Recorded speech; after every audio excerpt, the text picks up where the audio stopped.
जब मैं इस दुनिया में आया तभी अचानक सिस्टम ने मुझे कई अनबिलीवेबल चीट एबिलिटीज में से एक चुनने के लिए मजबूर कर दिया और जैसे ही मैंने उन ऑप्शंस को देखा मुझे खुद यकीन नहीं हुआ कि ये सच में एग्जिस्ट करते हैं। पहला था टाइम पर कंट्रोल, दूसरा इन्फिनिट स्पेस, तीसरा फेट की गाइडेंस और चौथा कॉज एंड इफेक्ट का थ्रेड। लेकिन जैसे ही मेरी नजर पांचवें ऑप्शन पर पड़ी मैं कुछ पल के लिए पूरी तरह रुक गया क्योंकि बाकी सबके उलट उस पर सिर्फ दो बेहद सिंपल वर्ड्स लिखे थे, एब्सोल्यूट स्ट्रेंथ। मैं काफी देर तक उस अजीब से पांचवें ऑप्शन को घूरता रहा और सोचने लगा कि आखिर कोई एबिलिटी कितनी अब्सर्डली पावरफुल होगी जिसे ऐसा नाम दिया गया हो। सच कहूं तो मैं जेन्युइनली जानना चाहता था कि ये एब्सोल्यूट स्ट्रेंथ आखिर कितना ताकतवर है, इसलिए बिना एक पल की हेजिटेशन के मैंने पांचवां ऑप्शन चुन लिया। उसके तुरंत बाद मुझे एक फैंटेसी वर्ल्ड में फेंक दिया गया और वहां की धूप इतनी झुलसाने वाली थी कि ऐसा लग रहा था जैसे मेरा पूरा शरीर जिंदा भुना जा रहा हो। मैंने पूरी ताकत से अपनी हो सूखी जमीन में दे मारी और चारों तरफ धूल फटकर उड़ने लगी। तियनलैंड रेल्म नाम की इस कल्टिवेशन वर्ल्ड में ट्रांसमाइग्रेट होने के बाद मैं कोई चोजन प्रोटैगनिस्ट नहीं बना, ना ही मुझे किसी यंग मास्टर जैसी लग्जूरियस जिंदगी मिली। मैं चाइनोन सेक्ट का सबसे निचले दर्जे का आउटर सेक्ट डिसाइपल बना था, बस एक स्पिरिचुअल फार्मर जिसके पास ना स्पिरिट रूट्स थे, ना बैकग्राउंड और ना ही कोई फ्यूचर। हर दिन मैं सिर्फ खेत जोतता, पानी ढोता, दूसरों की डांट सुनता और ठीक से खाना खाने के लिए भी स्ट्रगल करता रहता था। भूख से मेरा पेट इतनी जोर से गुर्राने लगा था कि मुझे सच में लगने लगा था शायद मैं इतिहास का पहला ऐसा ट्रांसमाइग्रेटर बन जाऊंगा जो इमॉर्टल सेक्ट के अंदर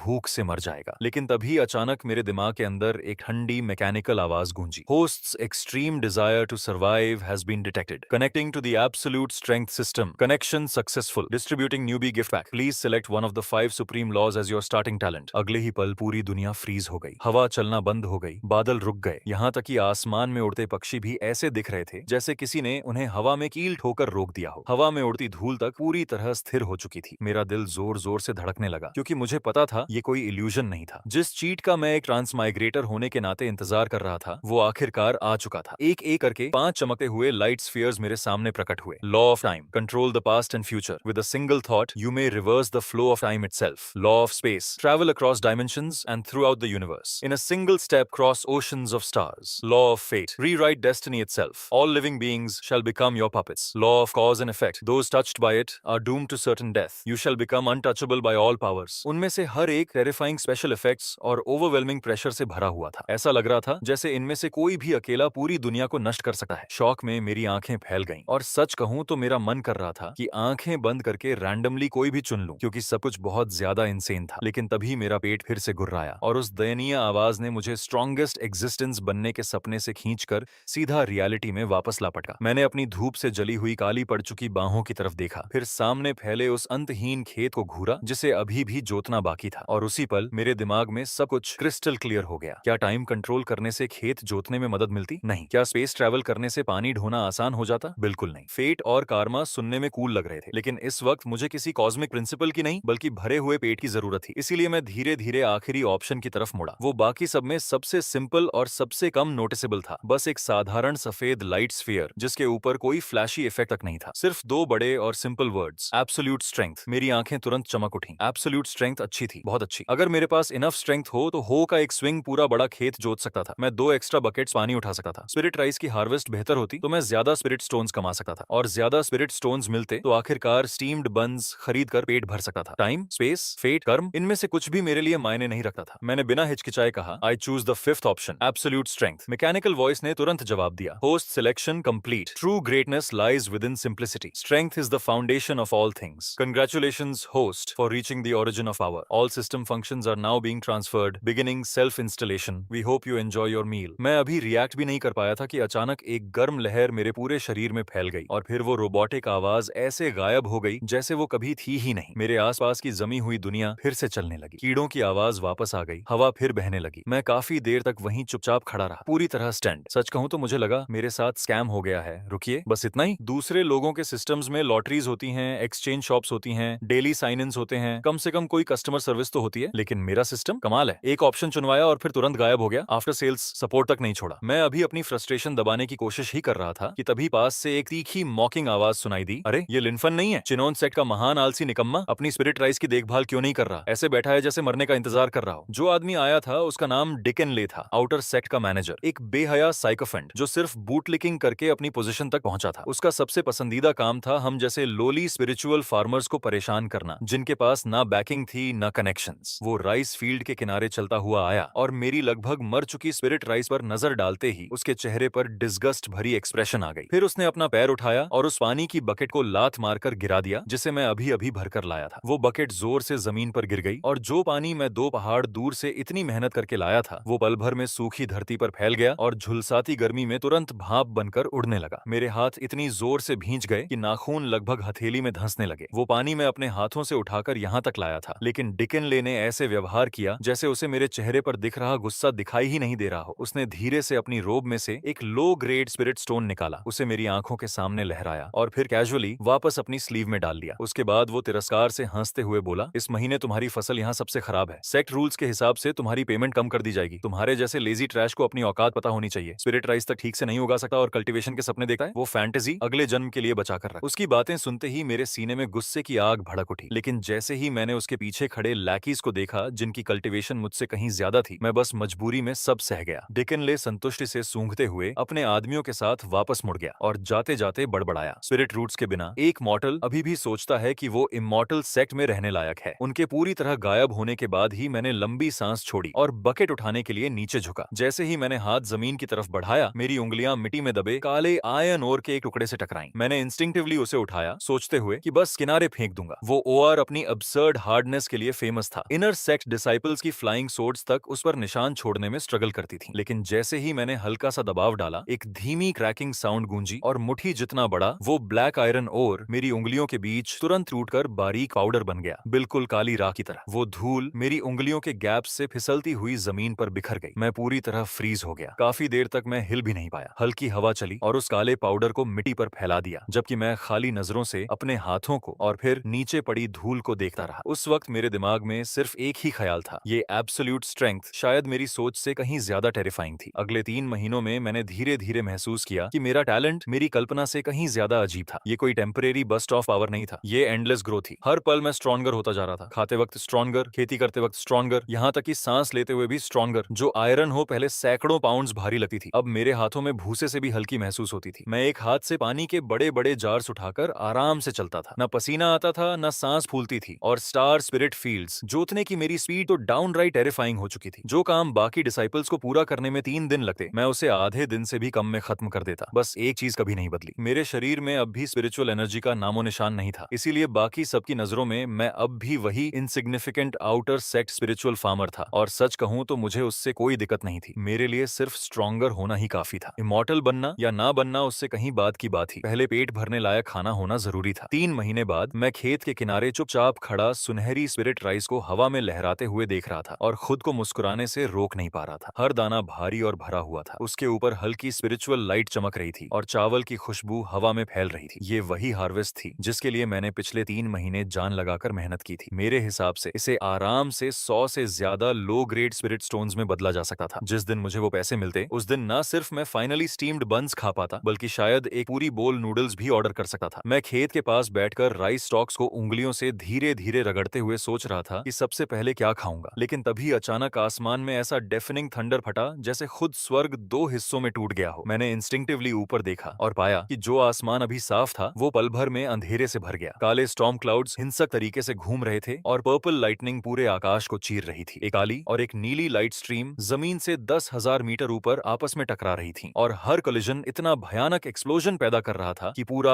आसमान चमक उठता था। सैकड़ों माइल्स के अंदर स्पिरिचुअल एनर्जी तक बेकाबू होकर उफान मारने लगी। इमॉर्टल्स लड़ रहे हैं। मेरा चेहरा तुरंत बदल गया और जैसा मुझे डर था, अगले ही पल आसमान से एक गुस्से भरी दहाड़ गूंजी। नीली रोशनी के अंदर से चाइनॉन सेक्ट के सुप्रीम एल्डर ने क्रोध में चिल्लाया, स्वानमिंग, तुम्हारी हिम्मत कैसे हुई चिनोन सेक्ट की टेरिटरी में घुसने की? तभी काली रोशनी में से ओल्ड डीमन स्वानमिंग की सिनिस्टर हंसी सुनाई दी, असेंशन मैप मुझे सौंप दो, वरना आज इस पहाड़ के हर डिसाइपल को मार डालूंगा। और बस उसी पल 2 यूएन यिंग लेवल कल्टीवेटर्स आसमान में भयानक तरीके से लड़ने लगे। सेक्ट के कल्टीवेटर्स के लिए ये सुप्रीम एक्सपर्ट्स की बेहद रेयर बैटल थी, लेकिन मेरे लिए ये प्योर बैड लक से ज्यादा कुछ नहीं था। और जैसा मैंने सोचा था, उनकी टेक्निक्स की एक और वायलेंट क्लैश के बाद अनकंट्रोल्ड आफ्टरमैथ एक विशाल शॉक वेव में बदल गया, जो नंगी आंखों से दिखाई दे रहा था और सीधे आसमान से नीचे गिर रहा था। दूर पहाड़ों के जंगल पल भर में नष्ट हो गए। आउटर सेक्ट डिसाइपल्स के घर एक एक करके ढहने लगे और हर तरफ टेरिफाइड स्क्रीम्स फैल गईं। फिर मैंने उसे देखा, वो टॉर्नेडो जैसी वायलेंट वेव सीधे मेरी स्पिरिट राइस फील्ड की तरफ आ रही थी। मेरी फसल, मेरी आंखें तुरंत लाल हो गईं। मैंने बिना सोचे समझे खुद को खेत के अंदर फेंक दिया। मैंने अपनी बाहें पूरी फैलाकर उस स्पिरिट स्पिरिट राइस को डेस्परेटली प्रोटेक्ट करना शुरू कर दिया, जो हार्वेस्ट होने ही वाली थी। एक टेरिफाइंग फोर्स तेज रफ्तार ट्रेन की तरह मेरी पीठ से टकराई। अगर कोई और होता तो उसकी हड्डियां और मांस उसी पल फट जाते, लेकिन मेरा शरीर बस हल्का सा कांपा और मैं धरती में गढ़े कील की तरह मजबूती से खड़ा रहा। उस अटैक को सहते हुए मैं आसमान में लड़ रहे उन दोनों बूढ़े मॉन्स्टर्स को उनकी पूरी ब्लड लाइन समेत मन ही मन गालियां देता रहा। मुझे लगा अगर थोड़ा और एंड्योर कर लूं तो सब खत्म हो जाएगा, लेकिन कौन सोच सकता था कि तभी स्वान मिंग को एहसास हो गया कि वो हार रहा है। उसका चेहरा विशस तरीके से मुड़ गया और बिना हेजिटेशन के उसने अपना सबसे सीक्रेट ट्रेजर बाहर निकाल लिया। अचानक आसमान में एक विशाल कंपास प्रकट हुआ, जो इतनी हिंसक गति से घूम रहा था मानो खुद स्वर्ग को कुचल देना चाहता हो, और एक ही पल में उसकी विशाल शैडो माइल्स तक फैल गई। एक एंशिएंट और टेरिफाइंग नेचुरल लॉ नीचे मौजूद हर चीज पर उतर आई। सुप्रीम एल्डर का चेहरा तुरंत बदल गया और वो जोर से चिल्लाया, ये बुरा हुआ, ये कार्मिक लॉ आर्टिफैक्ट है। उसी पल पेड़ों की ग्रोथ रुक गई और वो तेजी से सूखने लगे। कल्टीवेटर्स के शरीरों के अंदर की स्पिरिचुअल एनर्जी जबरदस्ती खींची जाने लगी, जिससे उनकी ऑरस तेजी से कमजोर हो गई और यहाँ तक कि सभी लिविंग बीइंग्स की लाइफ फोर्स भी खत्म होने लगी। मुझे भी महसूस हुआ कि मुझसे कुछ छीना जा रहा है, लेकिन सच कहूं तो वो लॉस इतना छोटा था कि मैं मुश्किल से नोटिस कर पाया। लेकिन अगले ही पल मेरी आंखें अचानक फैल गईं जब मैंने नीचे अपने सेक्रेट स्पिरिट राइस की तरफ देखा। नहीं, स्पिरिट राइस की असली एसेंस उसकी ग्रोथ थी, उसका मैच्योर होना था। हर दाने के अंदर मौजूद वो जीवन था और उस हेवनली कंपास की पावर के नीचे मैं हेल्पलेस होकर देखता रह गया कि मेरी सुनहरी स्पिरिट फील्ड मेरी आंखों के सामने तेजी से पीली पड़ रही है, सूख रही है और डिके हो रही है। फिर एक हल्की सी आवाज के साथ पूरा खेत राख में बदल गया। हवा धीरे से चली और वो राख मेरी उंगलियों के बीच से उड़ने लगी। उसी पल मेरी पूरी दुनिया शांत हो गई। मैं खाली नजरों से अपनी हथेली में पड़ी राख को देखता रहा और मुझे महसूस हुआ कि मेरे अंदर कुछ पूरी तरह टूट चुका है। वो सिर्फ स्पिरिट क्रॉप्स नहीं थे, वो मेरी 3 महीने की जिंदगी थी। वही मेरे स्टीम्ड बन्स थे, वही मेरी रोटी थी, वही चीज थी जो अगले कई दिनों तक मुझे जिंदा रखती। और उसी वक्त आसमान में ओल्ड डीमन स्वान मिंग घमंड से हंसता रहा। इस कंपास फॉर्मेशन के अंदर इंसान हो या वस्तु, सब कुछ मेरे ट्रेजर के लिए ऑफरिंग बन जाएगा। मैंने धीरे धीरे सिर झुकाकर खड़ा होना शुरू किया ताकि कोई मेरे चेहरे का एक्सप्रेशन ना देख सके। चुपचाप मैंने अपने हाथों में पकड़ी पुरानी घिसी हुई हो को कसकर पकड़ लिया। मेरा नुकसान वापस करो। मैंने ये शब्द जोर से नहीं बोले, लेकिन मेरे अंदर वो थंडर की तरह गूंज उठे। मैंने हो का सिरा आसमान में उस काली आकृति की तरफ तान दिया जो खुद को किसी सुप्रीम गॉड की तरह समझ रहा था। फिर मैंने अपना स्टांस उसी फेमिलियर पोस्चर में एडजस्ट किया जिसे मैं हजारों बार दोहरा चुका था, परफेक्ट फार्मिंग स्टांस। और अपनी बाहों की पूरी ताकत के साथ मैंने हो को पूरी शक्ति से नीचे घुमा दिया। ना कोई स्पिरिचुअल एनर्जी थी, ना कोई मैजिकल लाइट, ना कोई फ्लैशी फेनोमेनन और ना ही कोई हेवनली मिरेकल। वहां सिर्फ प्योर एब्सोल्यूट स्ट्रेंथ थी। जैसे ही हो आगे बढ़ी, मेरे सामने की हवा अचानक कॉम्प्रेस होकर एक फैन शेप्ड वेव में बदल गई और फिर पूरी तरह गायब हो गई, जिससे एक विशाल सफेद वैक्यूम शॉक वेव बनी जो नंगी आंखों से साफ दिखाई दे रही थी। जहां जहां वो वेव गुजरी, वहां स्पेस खुद फ्रैजाइल पेपर की तरह फटने लगी और आसमान में काउंटलेस ब्लैक क्रैक्स विस्फोट की तरह फैल गईं, जबकि टूटे हुए फ्रैगमेंट्स शैटर्ड ग्लास की तरह चारों तरफ बिखरने लगे। ओल्ड डीमन स्वान मिंग के चेहरे पर जमी एरोगेंट स्माइल उसी पल जमकर रह गई। जिस हेवनली कंपास पर उसे इतना घमंड था, वो उस प्योर फिजिकल फोर्स के नीचे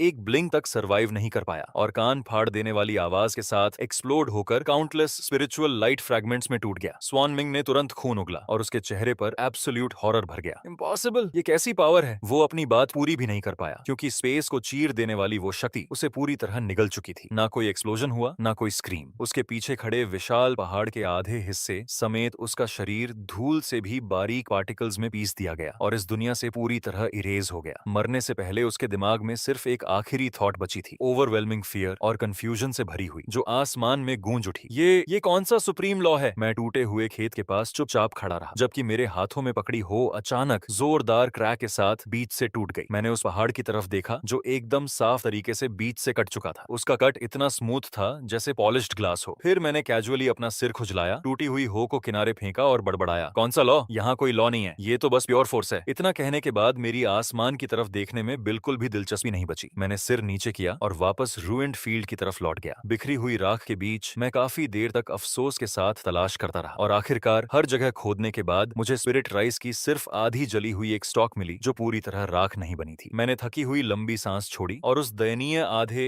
राइस स्टॉक को उठाकर अपनी टूटी फूटी छोटी हट की तरफ वापस चल पड़ा। मेरे लिए एक नेसेंट सोल ओल्ड डीमन को पल्वराइज कर देना और आधा पहाड़ फ्लैटन कर देना उतना इंपॉर्टेंट नहीं था जितना ये सोचना कि मैं कल क्या खाने वाला हूँ। लेकिन आसमान के बहुत ऊपर चिनोन सेक्ट का सुप्रीम एल्डर, जिसने शुरू से आखिर तक सब कुछ अपनी आंखों से देखा था, वो पूरी तरह स्टन्ड हो चुका था। सुप्रीम एल्डर खाली नजरों से उस पहाड़ को घूरता रह गया जो इतनी सफाई से बीच से कट चुका था कि वो किसी मिरर जैसा लग रहा था। फिर उसने धीरे धीरे अपनी नजर मेरी पीठ की तरफ घुमाई जबकि मैं बैटलफील्ड से दूर चलता जा रहा था। उसका पूरा शरीर बुरी तरह कांप रहा था, लेकिन वो डर नहीं था, वो ओवरवेलमिंग एक्साइटमेंट और डिसबिलीफ था। उसी पल उसे चाइनन सेक्ट के अंदर पीढ़ियों से चली आ रही 10,000 साल पुरानी एक लेजेंड याद आ गई। एंशिएंट रिकॉर्ड्स के मुताबिक उनके सेक्ट का फाउंडिंग एंसेस्टर कोई स्पिरिचुअल कल्टीवेटर नहीं था, बल्कि एक एंशिएंट बॉडी कल्टीवेटर था जिसका पाथ इस दुनिया से बहुत पहले गायब हो चुका था। लेजेंड कहती थी कि वो कभी हेवंस में असेंड नहीं हुआ, इसके बजाय वो सेक्ट के अंदर ही छिपा रहा, खुद को एक मॉर्टल की तरह डिस्गाइज करके ऑर्डिनरी लोगों के बीच जीता रहा और सही समय आने का इंतजार करता रहा। सुप्रीम एल्डर जितना ज्यादा इस बारे में सोचता गया, उसकी आंखें एक्साइटमेंट से उतनी ही लाल होती गईं। एक अटैक में कारमा ट्रेजर डिस्ट्रॉय हो गया, सिर्फ फिजिकल फोर्स ने स्पेस को चीर दिया। ये ऐसी डिवाइन स्ट्रेंथ है जो लॉज को भी सरपास करती है। डाओ ऑफ स्ट्रेंथ की परफेक्शन। मैं गलती नहीं कर सकता। वो सीनियर, वही हमारे सेक्ट के हिडन एंसेस्टर हैं। बेकाबू होकर कांपे हुए उसने तुरंत कम्युनिकेशन जेड स्लिप निकाली और पूरी ताकत से चिल्लाया, तुरंत सेक्ट मास्टर को रिपोर्ट करो, हमारे चिनो सेक्ट के हिडन एंसेस्टर जाग चुके हैं। इतना कहते ही अत्यधिक खुशी के कारण उसकी आंखें पलट गईं और वो वहीं बेहोश होकर सीधे आसमान से नीचे गिर पड़ा। दूसरी तरफ मैं अपनी टूटी फूटी हट के अंदर चुपचाप बैठा था और हाथ में पकड़ी आधी स्पिरिट राइस स्टॉक को घूर रहा था। मेरे दिमाग में बस एक ही बात घूम रही थी, क्या इतना चावल एक वक्त के खाने के लिए भी काफी होगा? ज्यादा देर नहीं हुई थी, सेक्ट मास्टर चू तियन को कई पीक मास्टर्स के साथ वहां पहुंच गया। जैसे ही उन्होंने बीच से कटे हुए पहाड़ को देखा, सब पूरी तरह खामोश हो गए। पीक मास्टर डैंडिंग का चेहरा तुरंत पीला पड़ गया, जबकि पीक मास्टर लायांग ने उस स्लैश के आसपास बची हुई ऑरा को केयरफुली एग्जामिन किया और शॉक से लगभग गिर ही पड़ा। उस कट के अंदर ना स्पिरिचुअल एनर्जी थी, ना मैजिकल टेक्निक्स के ट्रेसेस, वहां सिर्फ प्योर डिस्ट्रक्शन की इमेजिनेबली टेरिफाइंग पावर बची थी। यहाँ तक कि स्पेस के अंदर पड़े क्रैक्स भी अब तक पूरी तरह हील नहीं हुए थे। ये इम्पॉसिबल है, कोई युआनिंग कल्टीवेटर ऐसा नहीं कर सकता। ये तो वॉइड सेंट की कैपेबिलिटीज को भी सरपास करता है। ये वो ट्रू पावर है जो सभी लॉज को शैटर कर सकती है। चू तियंको ने गहरी सांस ली और बैटलफील्ड को फिर से ध्यान से ऑब्जर्व करने लगा, लेकिन आखिरकार उसकी नजर उस एकमात्र जगह पर जाकर टिक गई जो पूरी तरह अनटच्ड बची थी, मेरी स्पिरिट फील्ड। वो जमीन एक्सप्लोजन्स और मैजिकल अटैक्स के बिल्कुल सेंटर में थी, फिर भी वो सुरक्षित थी। और सबसे टेरिफाइंग बात ये थी कि उसकी मिट्टी पूरी पिच ब्लैक हो चुकी थी, जबकि उसके अंदर की स्पिरिचुअल एनर्जी इतनी डेंस हो गई थी कि उसे मेजर करना लगभग इम्पॉसिबल था। अर्थ वेन्स में स्पेशलाइज करने वाले एक वीक मास्टर तुरंत नीचे झुकर मिट्टी इंस्पेक्ट करने लगे और अगले ही पल शॉक में चीख पड़े, सुप्रीम ग्रेड स्पिरिट सॉइल नहीं, ये तो सुप्रीम ग्रेड स्पिरिट सॉइल से भी 10 गुना ज्यादा इफेक्टिव है। यहाँ उगाई गई कोई भी स्पिरिचुअल प्लांट सिर्फ 100 साल में मैच्योर हो जाएगी। उसी पल सभी पीक मास्टर्स के दिमाग में काउंटलेस थॉट्स उमड़ने लगे। जब एंसेस्टर ने हमला किया, वो ठीक यहीं खड़े थे। उन्होंने खुद को प्रोटेक्ट नहीं किया था, उन्होंने इन क्रॉप्स को प्रोटेक्ट किया था और अपनी डिवाइन लॉ ब्रेकिंग पावर के कारण उन्होंने गलती से ऑर्डिनरी लैंड को अनपैरेलल्ड सेक्रेड फील्ड में बदल दिया। इनक्रेडिबल। एक मूव में उन्होंने क्रॉप्स को भी बचाया और युआनिंग ओल्ड मॉन्स्टर को भी पीछे धकेल दिया। यही एक ट्रू सुप्रीम एक्सपर्ट का डिमीनर होता है। जितना ज्यादा वो लोग सोचते गए, उतना ही ज्यादा कन्विंस्ड होते गए। चू तियनको ने तुरंत ऑर्डर्स दे दिए, आज जो कुछ भी हुआ वो चिनोन सेट का हाईएस्ट सीक्रेट बनेगा। जो भी ये इन्फॉर्मेशन लीक करेगा, उसकी कल्टीवेशन क्रिपल कर दी जाएगी और उसे तुरंत सेट से निकाल दिया जाएगा। इस जगह को अब सेक्रेट ग्राउंड माना जाएगा। परमिशन के बिना कोई यहाँ प्रवेश नहीं करेगा। पूरा सेट सीक्रेटली हमारे उस एंसेस्टर को ढूंढेगा जिन्होंने खुद को मॉर्टल बनाकर छिपाया हुआ है, लेकिन कोई उन्हें डिस्टर्ब नहीं करेगा। तुम लोग सिर्फ दूर से ऑब्जर्व कर सकते हो। और बस ऐसे ही पूरा चियोनन सेक्ट मेरी वजह से हाईएस्ट स्टेट ऑफ अलर्ट में चला गया, जबकि मुझे इन सब बातों की बिल्कुल खबर नहीं थी। उस रात मैं अपनी टूटी हुई हट में आराम से सोया। अगली सुबह जब मेरी नींद खुली और मैंने खाली पड़े खेत को देखा, तो एक पल के लिए मेरा दिल दर्द से कस गया, लेकिन मैंने जल्दी ही खुद को शांत कर लिया। अगर क्रॉप्स खत्म हो गए थे तो मैं नए उगा सकता था। जब तक मैं जिंदा था, मुझे खाना तो खाना ही था। मैं हट के अंदर एक हिडन कॉर्नर की तरफ गया, फ्लोर की एक लूज टाइल हटाई और उसके नीचे से ऑयल पेपर में लिपटा एक छोटा क्लॉथ पाउच सावधानी से बाहर निकाला। जैसे ही मैंने उसे खोला, उसके अंदर 3 राइस सीड्स दिखाई दिए जो सोने की तरह चमक रहे थे। वो ऐसे लग रहे थे मानो किसी ने उन्हें प्योर गोल्डन मेटल से फॉर्ज किया हो। मुझे वो सीड्स 3 साल पहले मिले थे, ठीक तब जब मैं पहली बार इस दुनिया में आया था। उस समय मैंने आधी ब्रेड के बदले उन्हें एक बूढ़े स्टार्विंग फार्मर से लिया था जो भूख से मरने की हालत में लग रहा था। उस बूढ़े ने मुझे बताया था कि ये ancient golden dragon tooth rice के सीड्स हैं और उसके मुताबिक सिर्फ एक ग्रेन किसी इंसान की पूरी फेट बदलने के लिए काफी था। उस वक्त मुझे लगा था कि वो बस बढ़ा चढ़ाकर बातें कर रहा है, लेकिन क्योंकि वो सीड्स जरूरत से ज्यादा एक्स्ट्रॉर्डिनरी दिख रहे थे, मैं उन्हें इस्तेमाल करने की हिम्मत ही नहीं जुटा पाया। और अब मेरी बची हुई सारी उम्मीद सिर्फ उन्हीं 3 सीड्स पर टिकी हुई थी। मैं चुपचाप फील्ड के किनारे पहुंचा और देखा कि मिट्टी पूरी पिच ब्लैक हो चुकी थी और अजीब तरह से फर्टाइल लग रही थी। मैंने एक मुट्ठी मिट्टी उठाई और तुरंत महसूस किया कि वो कितनी सॉफ्ट और रिच थी। उसके अंदर एस्टोनिशिंग अमाउंट में स्पिरिचुअल एनर्जी बह रही थी। फिर भी मैंने ज्यादा नहीं सोचा। मुझे बस लगा कि कल रात इमॉर्टल्स की लड़ाई ने किसी तरह जमीन को नरिश कर दिया होगा। मैंने सावधानी से 3 छोटे गड्ढे खोदे और गोल्डन ड्रैगन टूथ राइस के सीड्स एक एक करके उनमें लगा दिए। फिर धीरे धीरे पानी डाला। उस मिट्टी को देखते हुए जिसमें अब मेरी आखिरी उम्मीद दबी थी, मैं आखिरकार फिर से मुस्कुरा दिया। लेकिन वो पीसफुल मोमेंट ज्यादा देर नहीं टिक पाया। अचानक एक ऊंची एरोगेंट आवाज ने सुबह की शांति तोड़ दी। अरे ये ट्रैश लिनफन नहीं है?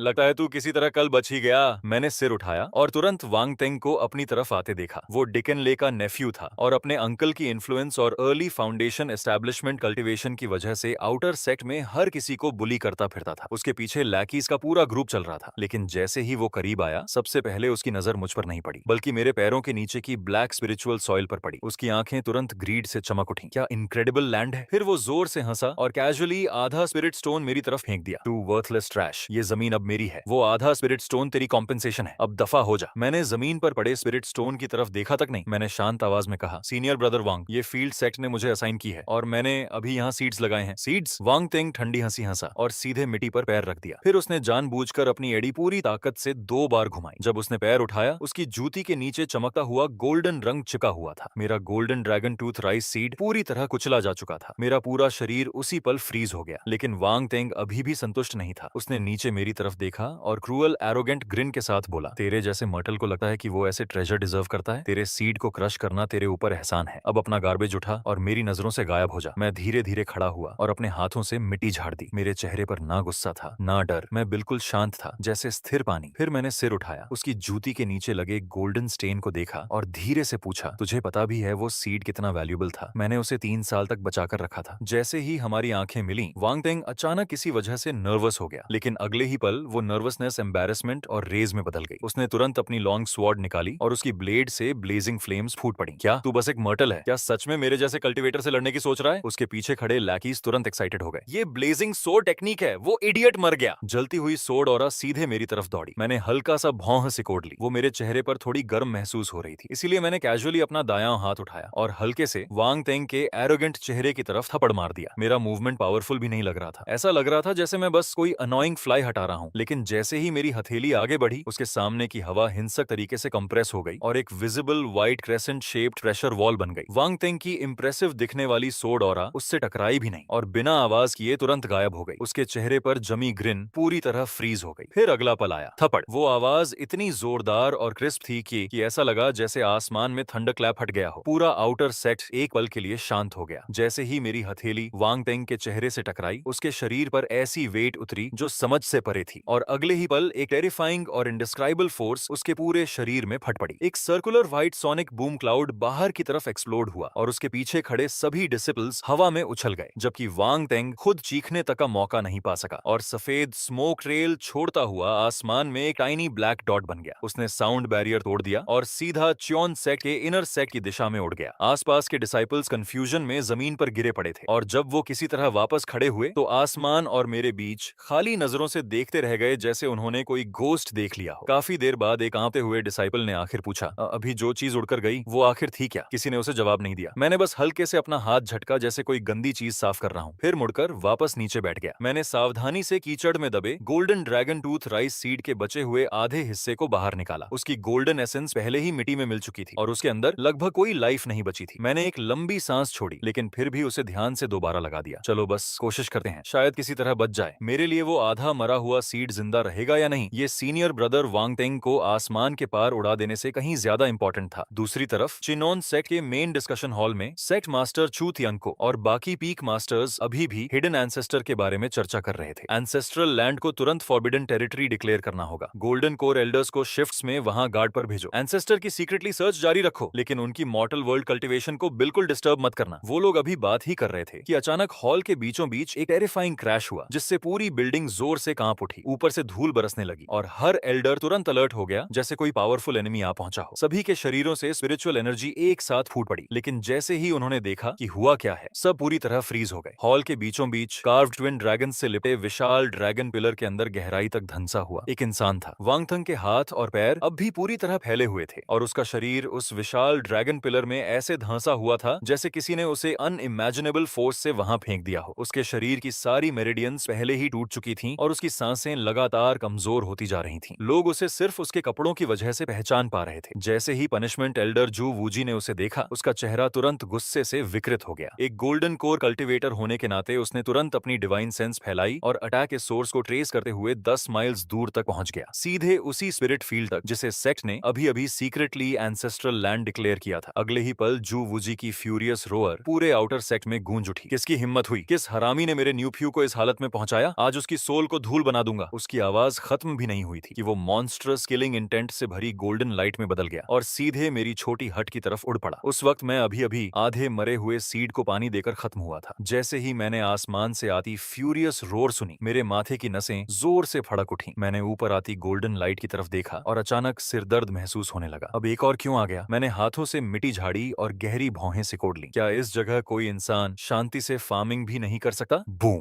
गोल्डन लाइट आसमान को चीरती हुई ऐसे नीचे गिरी जैसे ब्लेजिंग सन धरती से टकरा रहा हो। गोल्डन कोर कल्टीवेटर का टेरिफाइंग प्रेशर चारों तरफ फैल गया और जू वूजी सीधे मेरी स्पिरिट फील्ड के ऊपर उतर आया। उसके बाल और दाढ़ी गुस्से में हवा में लहरा रहे थे, जबकि गोल्डन फ्लेम्स उसके शरीर को घेरे हुए थीं। उसकी आंखें खून जैसी लाल थीं और उसका किलिंग इंटेंट लगभग फिजिकल बन चुका था। वो पूरी तरह जमीन पर उतरा भी नहीं था कि उसकी प्रेशर से मेरी पहले से टूटी फूटी हट तुरंत एक्सप्लोड हो गई। लकड़ी के बीम्स जोर से टूट गए और पूरी शैक बिखरे हुए डिबरी में बदल गई। आसपास के पेड़ क्रैक होकर टूट गए और जमीन पर स्पाइडर वेब जैसी फ्रैक्चर्स फैल गईं। लेकिन इस सब के बीच मैं बस चुपचाप खड़ा रहा और नीचे उन सीड्स को देखता रहा जिन्हें मैंने अभी अभी मिट्टी में केयरफुली प्लांट किया था। मेरा एक्सप्रेशन धीरे धीरे डार्क होता जा रहा था। जो वूजी को उम्मीद थी कि यहाँ कोई टेरिफाइंग मॉन्स्टर मिलेगा, लेकिन जैसे ही उसने डिवाइन सेंस से मुझे स्कैन किया, वो शॉक में फ्रीज हो गया। मेरे शरीर में कुछ भी नहीं था, स्पिरिचुअल पावर का स्लाइटेस्ट ट्रेस तक नहीं, ना कल्टीवेशन ऑरा, ना ट्रेनिंग मार्क्स। मैं सचमुच सिर्फ एक ऑर्डिनरी मॉर्टल था। फिर भी उसी मॉर्टल ने उसके फाउंडेशन एस्टेब्लिशमेंट नेफ्यू को इतनी बुरी तरह पीटा था कि वो मेन हॉल के सेक्रेड ड्रैगन पिलर में जाकर कील की तरह धंस गया। पहले जू वूजी स्टनड हुआ, लेकिन अगले ही पल उसकी आंखों का गुस्सा ग्रीड में बदल गया। वो तुरंत एक कंक्लूजन पर पहुंच गया। उसके हिसाब से मेरे पास कोई सुप्रीम हिडन ट्रेजर था, इतना पावरफुल कि उसकी गोल्डन कोर डिवाइन सेंस भी उसे डिटेक्ट नहीं कर पा रही थी। तो बात यह है, जू वूजी मुझे घूरते हुए बड़बड़ाया। गुस्सा होने के बजाय वो अचानक हंसने लगा, एक चिलिंग लाफ जो एक्साइटमेंट और डिजायर से भरी हुई थी। वरना एक मियर मॉर्टल तेंगर को कैसे घायल कर सकता था? लड़के, अपना मैजिक ट्रेजर मुझे सौंप दे, शायद मैं तेरी जान छोड़ दूं। मैंने बस एक बार उसकी तरफ देखा और फिर सिर नीचे करके मिट्टी में दबे 2.5 बचे हुए सीड्स की तरफ देखने लगा। उस पल मेरे दिमाग में बस एक ही बात थी, ये कल्टीवेटर सच में दिमाग से ठीक नहीं थे। जब मैंने जवाब नहीं दिया तो जू वूजी ने तुरंत पेशेंस खो दिया। उसने हाथ उठाकर एक डैमेज्ड फॉर्मेशन डिस्क निकाली। जब तू कोऑपरेट नहीं करेगा तो मैं तुझे तेरे ट्रेजर समेत रिफाइन कर दूंगा। जैसे ही उसने फॉर्मेशन डिस्क रिलीज की, वो तेजी से फैलने लगी और पल भर में हमारे आसपास पूरे 1 माइल तक का एरिया कवर कर लिया। Rise 9 dragons rage grand formation. एक डीफेनिंग हम के साथ क्रिम्सन बैरियर जायंट डोम की तरह नीचे उतरी और मुझे पूरे स्पिरिट फील्ड समेत उसके अंदर सील कर दिया। अगले ही पल 9 ड्रैगन रोअर्स एक साथ फटे और धरती के अंदर से एंडलेस सी ऑफ फ्लेम्स बाहर निकल आया। फॉर्मेशन के अंदर से 100 जांग से भी बड़े 9 जाइगेंटिक फायर ड्रैगन्स प्रकट हुए, जिनके शरीर सैवेज स्केल्स और क्लॉज से ढके थे। उनकी ब्लेजिंग फ्लेम्स आसमान को जला रही थीं, जबकि वो फॉर्मेशन के चारों तरफ घूमते हुए फ्यूरियस रोर्स कर रहे थे। हर गुजरते सेकंड के साथ टेम्परेचर और हॉरिफाइंग होता जा रहा था। जमीन तुरंत सूकर फटने लगी और हवा तक गर्मी से मुड़ने लगी। दूर खड़े आउटर सेक्ट डिसाइपल्स डर से पीले पड़ गए। वो पागल हो गया है, एल्डर जू ने सच में पीक प्रोटेक्टिंग ग्रैंड फॉर्मेशन इस्तेमाल कर दी। वो लिनफन और पूरी जमीन को ग्लास बनाकर जलाना चाहता है। सिर्फ एक आउटर सेक्ट डिसाइपल के लिए क्या इतनी दूर जाना जरूरी है? लेकिन मेरे पास उनकी बातों की परवाह करने का समय नहीं था। जैसे ही मेरे चारों तरफ फायर सी उठी, मैंने फ्लेम्स की तरफ अपनी पीठ कर ली और अपने शरीर से उन 3 छोटे होल्स को पूरी तरह शील्ड कर दिया जहां सीड्स अभी अभी लगाए गए थे। आग बहुत तेज थी, सीड्स पक सकते थे, लेकिन फायर ड्रैगन्स लगातार करीब आते जा रहे थे और हीट मेरे चेहरे से टकरा रही थी। मेरे बाल और कपड़ों के किनारे टेम्परेचर की वजह से कर्ल होकर जलने लगे। मैं चुपचाप सब सहता रहा, लेकिन मेरी कनपटियों की नसें धीरे धीरे और ज्यादा उभरने लगी। क्या ये लोग सच में कभी नहीं रुकेंगे? पहले उन्होंने मेरी स्पिरिट राइज डिस्ट्रॉय की, फिर मेरे सीड्स कुचल दिए और अब वो मिट्टी तक जलाना चाहते हैं। आखिरकार जैसे ही सारे 9 फायर ड्रैगन्स एक साथ मेरी तरफ चार्ज हुए, मैंने धीरे धीरे सिर उठाया और मेरी आंखों का तापमान पूरी तरह गायब हो गया। बहुत शोर करते हो। मैंने सीड होल्स को शील्ड करना बंद कर दिया और धीरे धीरे सीधा खड़ा हो गया। मेरे पैर अलग हुए और मैंने दोनों हाथों को धीरे धीरे ऊपर उठाया। हथेलियां एक दूसरे की तरफ थीं। वो मूवमेंट अनबिलीवेबली ऑर्डिनरी था, जैसे मैं बस ताली बजाने वाला हूँ। उसी समय चाइनोन सेक्ट के काउंसिल हॉल के अंदर सेक्ट मास्टर चू तियानको और बाकी पीक मास्टर्स अभी भी हिडन एंसेस्टर के बारे में चर्चा कर रहे थे। लेकिन ठीक उसी पल कमरे में मौजूद हर इंसान का एक्सप्रेशन अचानक बदल गया, जैसे किसी इनविजिबल हैंड ने उनके दिलों को जकड़ लिया हो। आउटर सेक्ट की एंसेस्ट्रल लैंड की दिशा से डिस्ट्रक्शन की टेरिफाइंग ऑरा फूट पड़ी। वो स्पिरिचुअल पावर नहीं थी, वो लॉज नहीं थे, वो कुछ और था। ऐसी फोर्स जो इतनी प्योर और एब्सोल्यूट थी कि ऐसा लग रहा था जैसे वो पूरे एग्जिस्टेंस को ही क्रश करके नथिंगनेस में बदल सकती है। एक ऐसी फोर्स, जैसे ही वो टेरिफाइंग ऑरा फूटी, चू तियानको का पूरा शरीर ठंडा पड़ गया। वो इडियट जू वूजी! लेकिन तब तक बहुत देर हो चुकी थी। अपनी टूटी हुई हट के खंडहरों के सामने खड़े होकर मैंने धीरे धीरे अपनी हथेलियां आपस में मिलाई। क्लैप! ना कोई स्पिरिचुअल लाइट आसमान को चीर रही थी, ना कोई थंडर स्वर्ग को हिला रहा था। बस एक पेल व्हाइट व्हाइट शॉकवेव जो नंगी आंखों से दिखाई दे रही थी मेरे शरीर से चुपचाप बाहर की तरफ फैलने लगी। एक सेकंड बाद वो 9 फायर ड्रैगन्स जो कुछ पल पहले हेवेनस को जला सकते थे और ओशंस को उबाल सकते थे, हवा से बुझती मोमबत्तियों जैसे हो गए। उन्हें रोअर करने तक का समय नहीं मिला और अगले ही पल सारे ड्रैगन्स एक साथ पफ की आवाज के साथ एग्जिस्टेंस से गायब हो गए। फिर वो व्हाइट शॉकवेव सीधे 9 ड्रैगन्स रेज ग्रैंड फॉर्मेशन से टकराई। क्रिम्सन बैरियर पर शैटर्ड ग्लास जैसी क्रैक्स तुरंत फैल गईं। जू वूजी के चेहरे पर जमी एरोगेंट स्माइल अभी गायब भी नहीं हुई थी कि वो हॉरिफाइंग फोर्स रीबाउंड होकर सीधे उसी पर वापस आ गिरी। इम्पॉसिबल! बैंग! फॉर्मेशन डिस्क हवा में एक्सप्लोड हो गई। जू वूजी के मुंह से खून फूट पड़ा जबकि उसकी प्रोटेक्टिव ऑरा उसी पल शैटर हो गई। उसके शरीर के अंदर की स्पिरिचुअल एनर्जी बेकाबू होकर घूमने लगी और उसकी मेरिडियंस को अंदर से फाड़ने लगी। उसका शरीर आसमान से ऐसे गिरा जैसे किसी ने पतंग की डोर काट दी हो। वो जमीन से टकराया और एक मैसिव क्रेटर बना दिया। जब धूल आखिर साफ हुई, उसका आधा शरीर जमीन में धंसा हुआ था और उसके अंदर की सारी स्पिरिचुअल पावर पूरी तरह गायब हो चुकी थी। लेकिन उसकी इंजरीज से भी ज्यादा टेरिफाइंग उसकी आंखों का एक्सप्रेशन था। वो किसी ऐसे इंसान की नजर थी जिसका डाओ हार्ट पूरी तरह टूट चुका हो। Confusion, despair, broken belief. एक मॉर्टल, ये कैसे पॉसिबल है? ना स्पिरिचुअल पावर, ना लॉज, कल्टिवेशन ऐसे काम नहीं करती। वो पूरी तरह अपना दिमाग खो चुका था। ठीक उसी पल चू तियांको और बाकी पीक मास्टर्स आखिर वहां पहुंच गए। उनका टाइमिंग परफेक्ट था। उन्होंने मुझे ठीक उसी समय देखा जब मैंने ताली बजाना खत्म किया था और फिर अपने थोड़े लाल हुए पाम्स को इरिटेशन के साथ कैजुअली रगड़ रहा था। चारों तरफ देखने पर फायर ड्रैगन्स गायब थे। ग्रैंड फॉर्मेशन पूरी तरह डिस्ट्रॉय हो चुकी थी और माइटी गोल्डन कोर एल्डर मिट्टी में किसी मरे हुए कुत्ते की तरह पड़ा था। पल भर में साइलेंस ने पूरी जगह निगल ली, लेकिन वो साइलेंस सिर्फ एक पल तक रही। अगले ही सेकंड चू तियांको की पीठ पर ठंडा पसीना वाटरफॉल की तरह बहने लगा। ऑर्डिनरी लोग शायद समझ नहीं पाते कि उन्होंने अभी क्या देखा है, लेकिन वो समझ गया था। वो कोई साधारण क्लैप नहीं था। मैंने ग्रेट डॉ ऑन ऑफ स्ट्रेंथ का इस्तेमाल करके स्पेस को पुश किया था, रियलिटी के लॉज को ट्विस्ट किया था और एक प्योर फोर्स डोमेन क्रिएट कर दिया था जो सभी टेक्निक्स को नलिफाई कर सकता था। हवा की एक कैजुअल वेव ने sect protecting grand formation destroy कर दी थी। एक सिंगल क्लैप ने गोल्डन कोर एल्डर को क्रिपल कर दिया था। अगर मैं हिडन एंसेस्टर नहीं था तो और कौन हो सकता था? और सबसे बुरी बात, उस मूर्ख जू वूजी ने सच में मुझे एंगर कर दिया था। चू तियान को अब प्रॉपर्ली लैंड करने की हिम्मत तक नहीं कर पाया। उसका शरीर कांप उठा और अगले ही पल वो सीधे आसमान से नीचे गिरा और मेरे सामने भारी आवाज के साथ घुटनों के बल बैठ गया। उसके नीज ने जमीन में 2 गहरे गड्ढे बना दिए जबकि उसका माथा मजबूती से धरती से लगा हुआ था। उसकी आवाज बुरी तरह कांप रही थी जब वो बोला, आपका हम्बल सर्वेंट चू तियानको सेक्ट को प्रॉपर्ली डिसिप्लिन करने में असफल रहा और आपकी पीसफुल मॉर्टल कल्टिवेशन डिस्टर्ब हो गई। सीनियर, मेरे पाप 10,000 मौतों के लायक हैं। मैं सीनियर से प्रार्थना करता हूँ कि आप अपना क्रोध शांत करें और सेक्ट के इनोसेंट मेंबर्स को बख्श दें। जैसे ही वो घुटनों पर गिरा, उसके पीछे खड़े सारे पीक मास्टर्स भी तुरंत उसके साथ झुक गए। हम एंसेस्टर से प्रार्थना करते हैं कि आप अपना क्रोध शांत करें। दूर से देख रहे आउटर सेक्ट डिसाइपल्स ये दृश्य देखकर पूरी तरह हॉरिफाइड हो गए। माइटी सेक्ट मास्टर और सारे पीक मास्टर्स मेरे सामने सिर झुकाकर नील कर रहे थे, ऊपर देखने की हिम्मत तक नहीं कर पा रहे थे। दूसरी तरफ मैं बस ब्लैंक एक्सप्रेशन के साथ पहले उनके झुके हुए शरीरों को देखता रहा, फिर अपने थोड़े लाल हुए पाम्स की तरफ देखा। काफी देर की साइलेंस के बाद मैंने आखिर कहा, बस गर्मी लग रही थी तो मैंने खुद को थोड़ा हवा कर लिया। इसके लिए मुझे पैसे तो नहीं देने पड़ेंगे ना? सिर्फ इस एक सेंटेंस ने चू तियांको को पैनिक से लगभग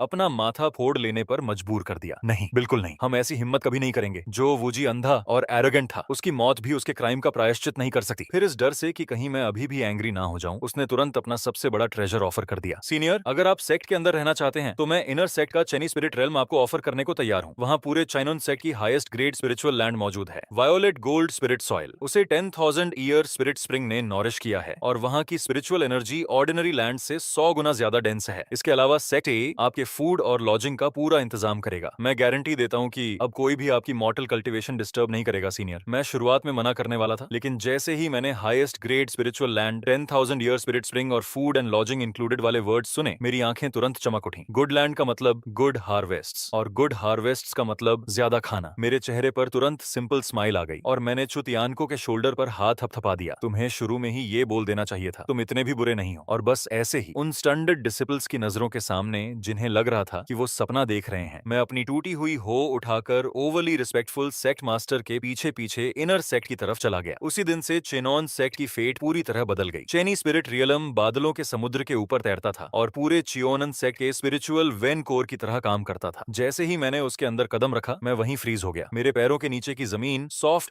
वायलेट गोल्ड रंग में चमक रही थी, अनबिलीवेबली रिच और फर्टाइल, जबकि स्पिरिचुअल एनर्जी हवा में थिक मिस्ट की तरह तैर रही थी। मिट्टी की सिर्फ एक मुट्ठी तक लाइट से शिमर करती दिख रही थी। फील्ड के पास जेड वॉल से एक साफ स्प्रिंग बह रही थी और उसके अंदर की स्पिरिचुअल एनर्जी की प्योरिटी सच में शॉकिंग थी। कल्टिवेटर्स के के लिए चेनी स्पिरिट रेल्म इमेजिनेशन से परे एक सेक्रेड लैंड था, लेकिन मेरे लिए ये जगह फार्मिंग हेवन थी। मैंने कुछ नहीं कहा, बस नीचे झुककर मिट्टी की एक मुट्ठी उठाई, उसे अपनी नाक के पास लाया और गहरी सांस ली। फिर उसे उंगलियों के बीच धीरे धीरे रगड़कर महसूस किया, और उसी पल इस दुनिया में आने के बाद पहली बार मेरे चेहरे पर सच में जेन्युइन स्माइल आई। ब्यूटीफुल, मिट्टी सॉफ्ट थी, ह्यूमस से भरपूर, और नाइट्रोजन, फास्फोरस, पोटेशियम का बैलेंस प्रैक्टिकली परफेक्ट था। यही यही होती है असली अच्छी जमीन। मेरे बगल में खड़े चूत यनको ने वो अजीब शब्द सुनते ही कांपना शुरू कर दिया। नाइट्रोजन, फास्फोरस, पोटेशियम, आखिर ये कौन से एंशिएंट हेवनली ट्रूथ्स थे? क्या ये हेवन की प्योर एनर्जी थी, अर्थ के स्पिरिचुअल ट्रेजर्स, थ्री एलिमेंट्स की हार्मनी? जितना ज्यादा वो सोचता गया उतना ही टेरिफाइड और अमेज्ड होता गया। उसने तुरंत जेड स्लिप निकाली और उन 3 मिस्टीरियस टर्म्स को उसमें सीरियसली इंग्रेव कर लिया, ताकि बाद में 12 पीक मास्टर्स के साथ मिलकर उनका अध्ययन कर सके। मैंने उसकी तरफ देखा और मेरे दिमाग में बस एक ही बात आई, फिर से शुरू हो गया, हर चीज को जरूरत से ज्यादा ओवरथिंक करना। लेकिन ऑनेस्टली मुझे फर्क नहीं पड़ा। मैं मुड़ा और स्पिरिट स्प्रिंग वाटर को टेस्ट किया। जैसे ही मैंने उसे पिया, मेरा मूड और अच्छा हो गया। वाटर क्वालिटी भी एक्सीलेंट है, मिनरल्स परफेक्टली बैलेंस्ड हैं, इरिगेशन के लिए आइडियल। मुझे इतना सेटिस्फाइड देकर चूत यंको तुरंत आगे आया और रिस्पेक्टफुल तरीके से मुझे एक स्टोरेज बैग ऑफर किया, जैसे कोई प्राइसलेस ट्रिब्यूट दे रहा हो। उसके अंदर सेक्ट के ग्रेटेस्ट ट्रेजर्स भरे हुए थे। 10,000 year jade ginseng, 9 leaf immortal grass, dragon blood fruit, mystic spirit ganoderma. हर एक चीज ऐसी थी जिसके लिए बाहर के कल्टिवेटर्स बिना हेजिटेशन एक दूसरे को मार डालते। लेकिन जैसे ही मैंने उन्हें देखा, मेरी आंखें और चमक उठी। अरे, ये सब तो प्रीमियम ऑर्गेनिक फर्टिलाइजर है। ये सुनते ही चूत यंको की लगभग सोल निकल गई। मैंने 10,000 ईयर जेड गिनसिंग उठाया और उसे हाथ में सीरियसली तौलते हुए बोला, वाटर कंटेंट काफी हाई है। अगर इसे क्रश करके प्रॉपर्ली फर्मेंट किया जाए तो ये एक्सीलेंट नाइट्रोजन फर्टिलाइजर बन सकता है। और ये 9 leaf immortal grass trace elements के लिए परफेक्ट। जितना ज्यादा मैं बोलता गया उतना ही एक्साइटेड होता गया। मेरा मन उसी वक्त फार्मिंग शुरू करने का करने लगा। दूसरी तरफ चूत यन को ऐसा लग रहा था जैसे उसे हार्ट अटैक आने वाला हो। फिर भी वो कांपती हुई स्माइल के साथ बार बार सिर हिलाता रहा। यस सीनियर, बिल्कुल सही, परफेक्टली राइट। कुछ देर बाद वो क्वाइटली वहां से चला गया और पर्सनली ऑर्डर दिया कि चेनी पी के आसपास का पूरा एरिया रिस्ट्रिक्टेड जोन बना दिया जाए, जिसे सेक्ट के सबसे पावरफुल एल्डर्स गार्ड करेंगे। वहां एक मक्खी तक को मेरे पास आने की इजाजत नहीं थी, और मेरी तरफ से मैंने बिल्कुल भी होल्ड बैक नहीं किया। उसी रात मैंने सेक्ट के उन सारे सो कॉल्ड प्राइसेस ट्रेजर्स को एक साथ डंप कर दिया। अपनी टूटी हुई हो से मैंने सबको क्रश करके मिक्स किया और वायलेट गोल्ड स्पिरिट सॉइल और स्पिरिट स्प्रिंग वाटर के साथ मिलाकर एक जायंट फर्टिलाइजर पाइल बना दी, जिसकी स्मेल मेडिसिनल भी थी और अनबिलीवेबली एक्सपेंसिव भी। गुड, कुछ दिनों में ये यूजेबल हो जाना चाहिए। उसके बाद मैंने जमीन जोतनी शुरू की। यहाँ की सॉइल एक्सीलेंट थी, लेकिन सालों तक स्पिरिट फॉर्मेशंस के असर से थोड़ी हार्ड हो चुकी थी। जैसे ही मेरी हो जमीन से टकराई, पूरा चेनी पीक हिंसक तरीके से कांप उठा। उसी समय ले यांग पी का पीक मास्टर सिक्लूडेड कल्टीवेशन में युआन यिंग स्टेज ब्रेक करने की कोशिश कर रहा था। अचानक आए वाइब्रेशन ने उसकी स्पिरिचुअल एनर्जी डिस्टर्ब कर दी और वो लगभग खून उगलने वाला था। जब मेरी हो दूसरी बार जमीन पर लगी, इनर सेक्ट एल्डर्स के एक्सप्रेशंस ड्रास्टिकली बदल गए। तीसरी स्ट्राइक तक पूरा इनर सेक्ट लगातार छोटे अर्थक्वेक की तरह हिलने लगा। लेकिन जब उन्होंने डिवाइन सेंसेस फैलाकर सोर्स चेक किया तो पता चला कि वाइब्रेशन रिस्ट्रिक्टेड जोन चेनी पीक से आ रही थी। अगले ही पल जो गालियां वो देने वाले थे वो सब उनके गले में ही अटक गईं। वो अंदर से फ्यूरियस थे, लेकिन किसी की एक शब्द बोलने की हिम्मत नहीं हुई। दूसरी तरफ होली सन पैलेस के अंदर वो जायंट स्टोन डोर्स जो पिछले 3 सालों से बंद थे, अचानक एक्सप्लोड होकर खुल गए। सोर्ड एनर्जी सीधे हेवंस तक जा पहुंची, जबकि पूरे इनर सेक्ट की आधी फ्लाइंग सोर्ड्स वायलेंटली ट्रेम्बल और रेजोनेट करने लगी। स्नो से भी ज्यादा सफेद रोब्स पहने एक यंग मैन धीरे धीरे बाहर निकला। उसकी ऑरा बॉटमलेस अबिस जैसी लग रही थी और साफ था कि वो पहले ही गोल्डन कोर रेल्म के पीक पर पहुंच चुका था। उसका नाम था चू चोंगजियाओ, सेक्ट मास्टर का बेटा और पूरे चाइनन सेक्ट का एक्नॉलेज्ड नंबर 1 जीनियस। लेकिन कल्टीवेशन से बाहर निकलते ही उसे पता चला कि चेनी स्पिरिट रेल्म, जो ओरिजिनली उसके लिए रिजर्व था, अब किसी मियर मॉर्टल के पास था। चू चोंगजियाओ तुरंत हंसा, लेकिन उसकी हंसी बर्फ से भी ज्यादा ठंडी थी। इंटरेस्टिंग, लगता है किसी की जीने से ऊब हो गई है। बिना हेजिटेशन वो सीधे काउंसिल हॉल की तरफ चल पड़ा। उस समय चूत यंको और 12 पीक मास्टर्स अब भी नाइट्रोजन, फास्फोरस, पोटेशियम वाले शब्दों के चारों तरफ बैठे इतने इंटेंसली स्टडी कर रहे थे कि उनके चेहरे तक लाल हो चुके थे। फादर, चू चोंगजाओ डोरवे पर खड़ा हुआ। उसकी आवाज कोल्ड और डीप थी। आपने चेनी स्पिरिट रेल्म एक मॉर्टल को क्यों दे दिया? चूत यंको का एक्सप्रेशन तुरंत बदल गया। उसने जल्दी से उसे रोकने की कोशिश की। उस सीनियर की आइडेंटिटी एक्स्ट्रा ऑर्डिनरी है, तुम्हें उन्हें क्वेश्चन करने की इजाजत नहीं है और बिल्कुल प्रोवोके करने की भी नहीं। लेकिन जितना ज्यादा चूत यंको ऐसा बोलता गया उतना ही रिडिकुलस ये सब चू चोंगजाओ को लगने लगा। एक मॉर्टल, उसे सीनियर कहने का क्या अधिकार है और उसे मेरी टेरिटरी में रहने का क्या हक है? उसने आगे सुनना ही रिफ्यूज कर दिया। मुड़ते हुए उसने सिर्फ एक सेंटेंस छोड़ा, कल सेक्ट मार्शल कंपटीशन के दौरान मैं खुद देखूंगा कि आखिर वो कौन इंसान है जिसने आपको इस तरह नील करने पर मजबूर कर दिया। फादर, अपने बेटे को जाते हुए देखकर चूत यंको का चेहरा तुरंत पेल पड़ गया। उसे पहले ही समझ आ चुका था कि ट्रबल आने वाली है। अगले दिन जैसे उम्मीद थी, पूरे सेक्ट की grand martial arts competition officially शुरू हो गई और चूत यंको के रिस्पेक्टफुल स्पेशल इन्विटेशन पर मुझे सीधे मेन स्टेज की सबसे ऊंची पोजीशन पर बैठाया गया। उन्होंने मुझे जो सीट दी थी वहां से पूरे अरीना का सबसे बेस्ट व्यू दिखता था और सबसे जरूरी बात, वहां स्नैक्स भी सबसे ज्यादा थे। ऑनेस्टली मैं यहाँ आना ही नहीं चाहता था क्योंकि ये सब मुझे काफी ट्रबलसम लग रहा था, लेकिन जैसे ही मैंने टेबल पर रखे स्पिरिचुअल फ्रूट्स और वाटरमेलन सीड्स देखे, मैंने मजबूरी में बैठने का फैसला कर लिया। नीचे स्टेज पर डिसाइपल्स अपनी पूरी ताकत से लड़ रहे थे जबकि क्राउड लगातार चिल्ला रहा था, लेकिन उन्हें देखकर मुझे बस नींद आ रही थी। इसीलिए मैंने एक स्पिरिचुअल फ्रूट उठाया और उसे वाटरमेलन सीड्स की तरह चबाना शुरू कर दिया। क्रैक क्रैक मैं आराम से खाते हुए आधा ध्यान मैचेस पर दे रहा था। आखिरकार चू चोंगजाओ की बारी आई। पूरा सफेद कपड़ों में ड्रेस्ड उसने सिर्फ एक सोर्ड स्ट्राइक इस्तेमाल किया और अपने ओपोनेंट को सीधे स्टेज से बाहर उड़ा दिया। क्राउड तुरंत चीयर्स से फट पड़ा। होली सन अनबीटेबल है। लेकिन चू चोंगजाओ ने किसी की तारीफ पर ध्यान नहीं दिया। अगले ही पल उसने धीरे धीरे सिर उठाया। हजारों मीटर की दूरी से उसकी नजर हवा को चीरती हुई तलवार की तरह सीधे मेन प्लेटफॉर्म पर बैठे मुझ पर आकर टिक गई। एक मर्टल जिसके शरीर में बिल्कुल भी स्पिरिचुअल पावर नहीं थी। क्या तुम सच में वहां बैठने के लायक हो? उसकी कोल्ड वॉइस पूरे अरीना में गूंज उठी। क्या तुम नीचे आकर मेरी सोर्ड का एक स्ट्राइक लेने की हिम्मत रखते हो? पूरा अरीना तुरंत शांत हो गया। चू तियानको का एक्सप्रेशन इतना बदल गया कि वो लगभग अपनी सीट से कूद पड़ा, लेकिन उसी पल ग्रैंड एल्डर ने हाथ बढ़ाकर उसे रोक लिया। हल्की स्माइल के साथ बूढ़ा आदमी बोला, सेक्ट मास्टर, आप इतने नर्वस क्यों हैं? अगर वो सच में सीनियर हैं, तो जूनियर से गाइडेंस लेना कोई प्रॉब्लम नहीं होना चाहिए। सही कहा ना? चू तियानको गुस्से से कांप उठा। ये इडियट्स सच में अपनी जान दांव पर लगाकर मुझे टेस्ट कर रहे थे, लेकिन मुझे उनके दिमाग में चल रही किसी चीज की स्लाइटेस्ट आइडिया तक नहीं थी। मैं अभी भी वाटरमेलन सीड्स खाने में बिजी था। मैंने हल्का सा भौहें सिकोड़ ली। आज ये सीड्स थोड़े ज्यादा सॉल्टी लग रहे हैं। अगली बार इन्हें बोलना पड़ेगा कि नमक कम डालें। लेकिन चू चोंगजाओ की नजर में मेरी ये कंप्लीट इंडिफरेंस पूरे सेक्ट के सामने अल्टीमेट ह्यूमिलिएशन थी। आखिरकार उसने पूरी पेशेंस खो दी। अगले ही पल वो सोर्ड लाइट की स्ट्रीक में बदल गया और सीधे मेन स्टेज पर उतर आया। क्लैंग! उसकी लॉन्ग सोर्ड शीथ से बाहर निकली और सोर्ड एनर्जी मेरे कान के पास से गुजरती हुई पीछे की कोल्ड जेड सीट को साफ दो हिस्सों में काट गई। मैं तुमसे बात कर रहा हूँ। चू चोंगजाओ हाथ में सोर्ड लिए खड़ा था। उसके व्हाइट रोब्स हवा में फ्लटर कर रहे थे और उसकी नजरें ऐसी ठंडी थीं जैसे वो किसी कॉप्स को देख रहा हो। तभी मैंने सीड्स खाना रोका, डर की वजह से नहीं, बल्कि क्योंकि ये आदमी ऑनेस्टली जरूरत से ज्यादा नॉइजी था। जैसे ही मैंने आखिर उसकी तरफ देखा, चू चोंगजाओ के होंठों पर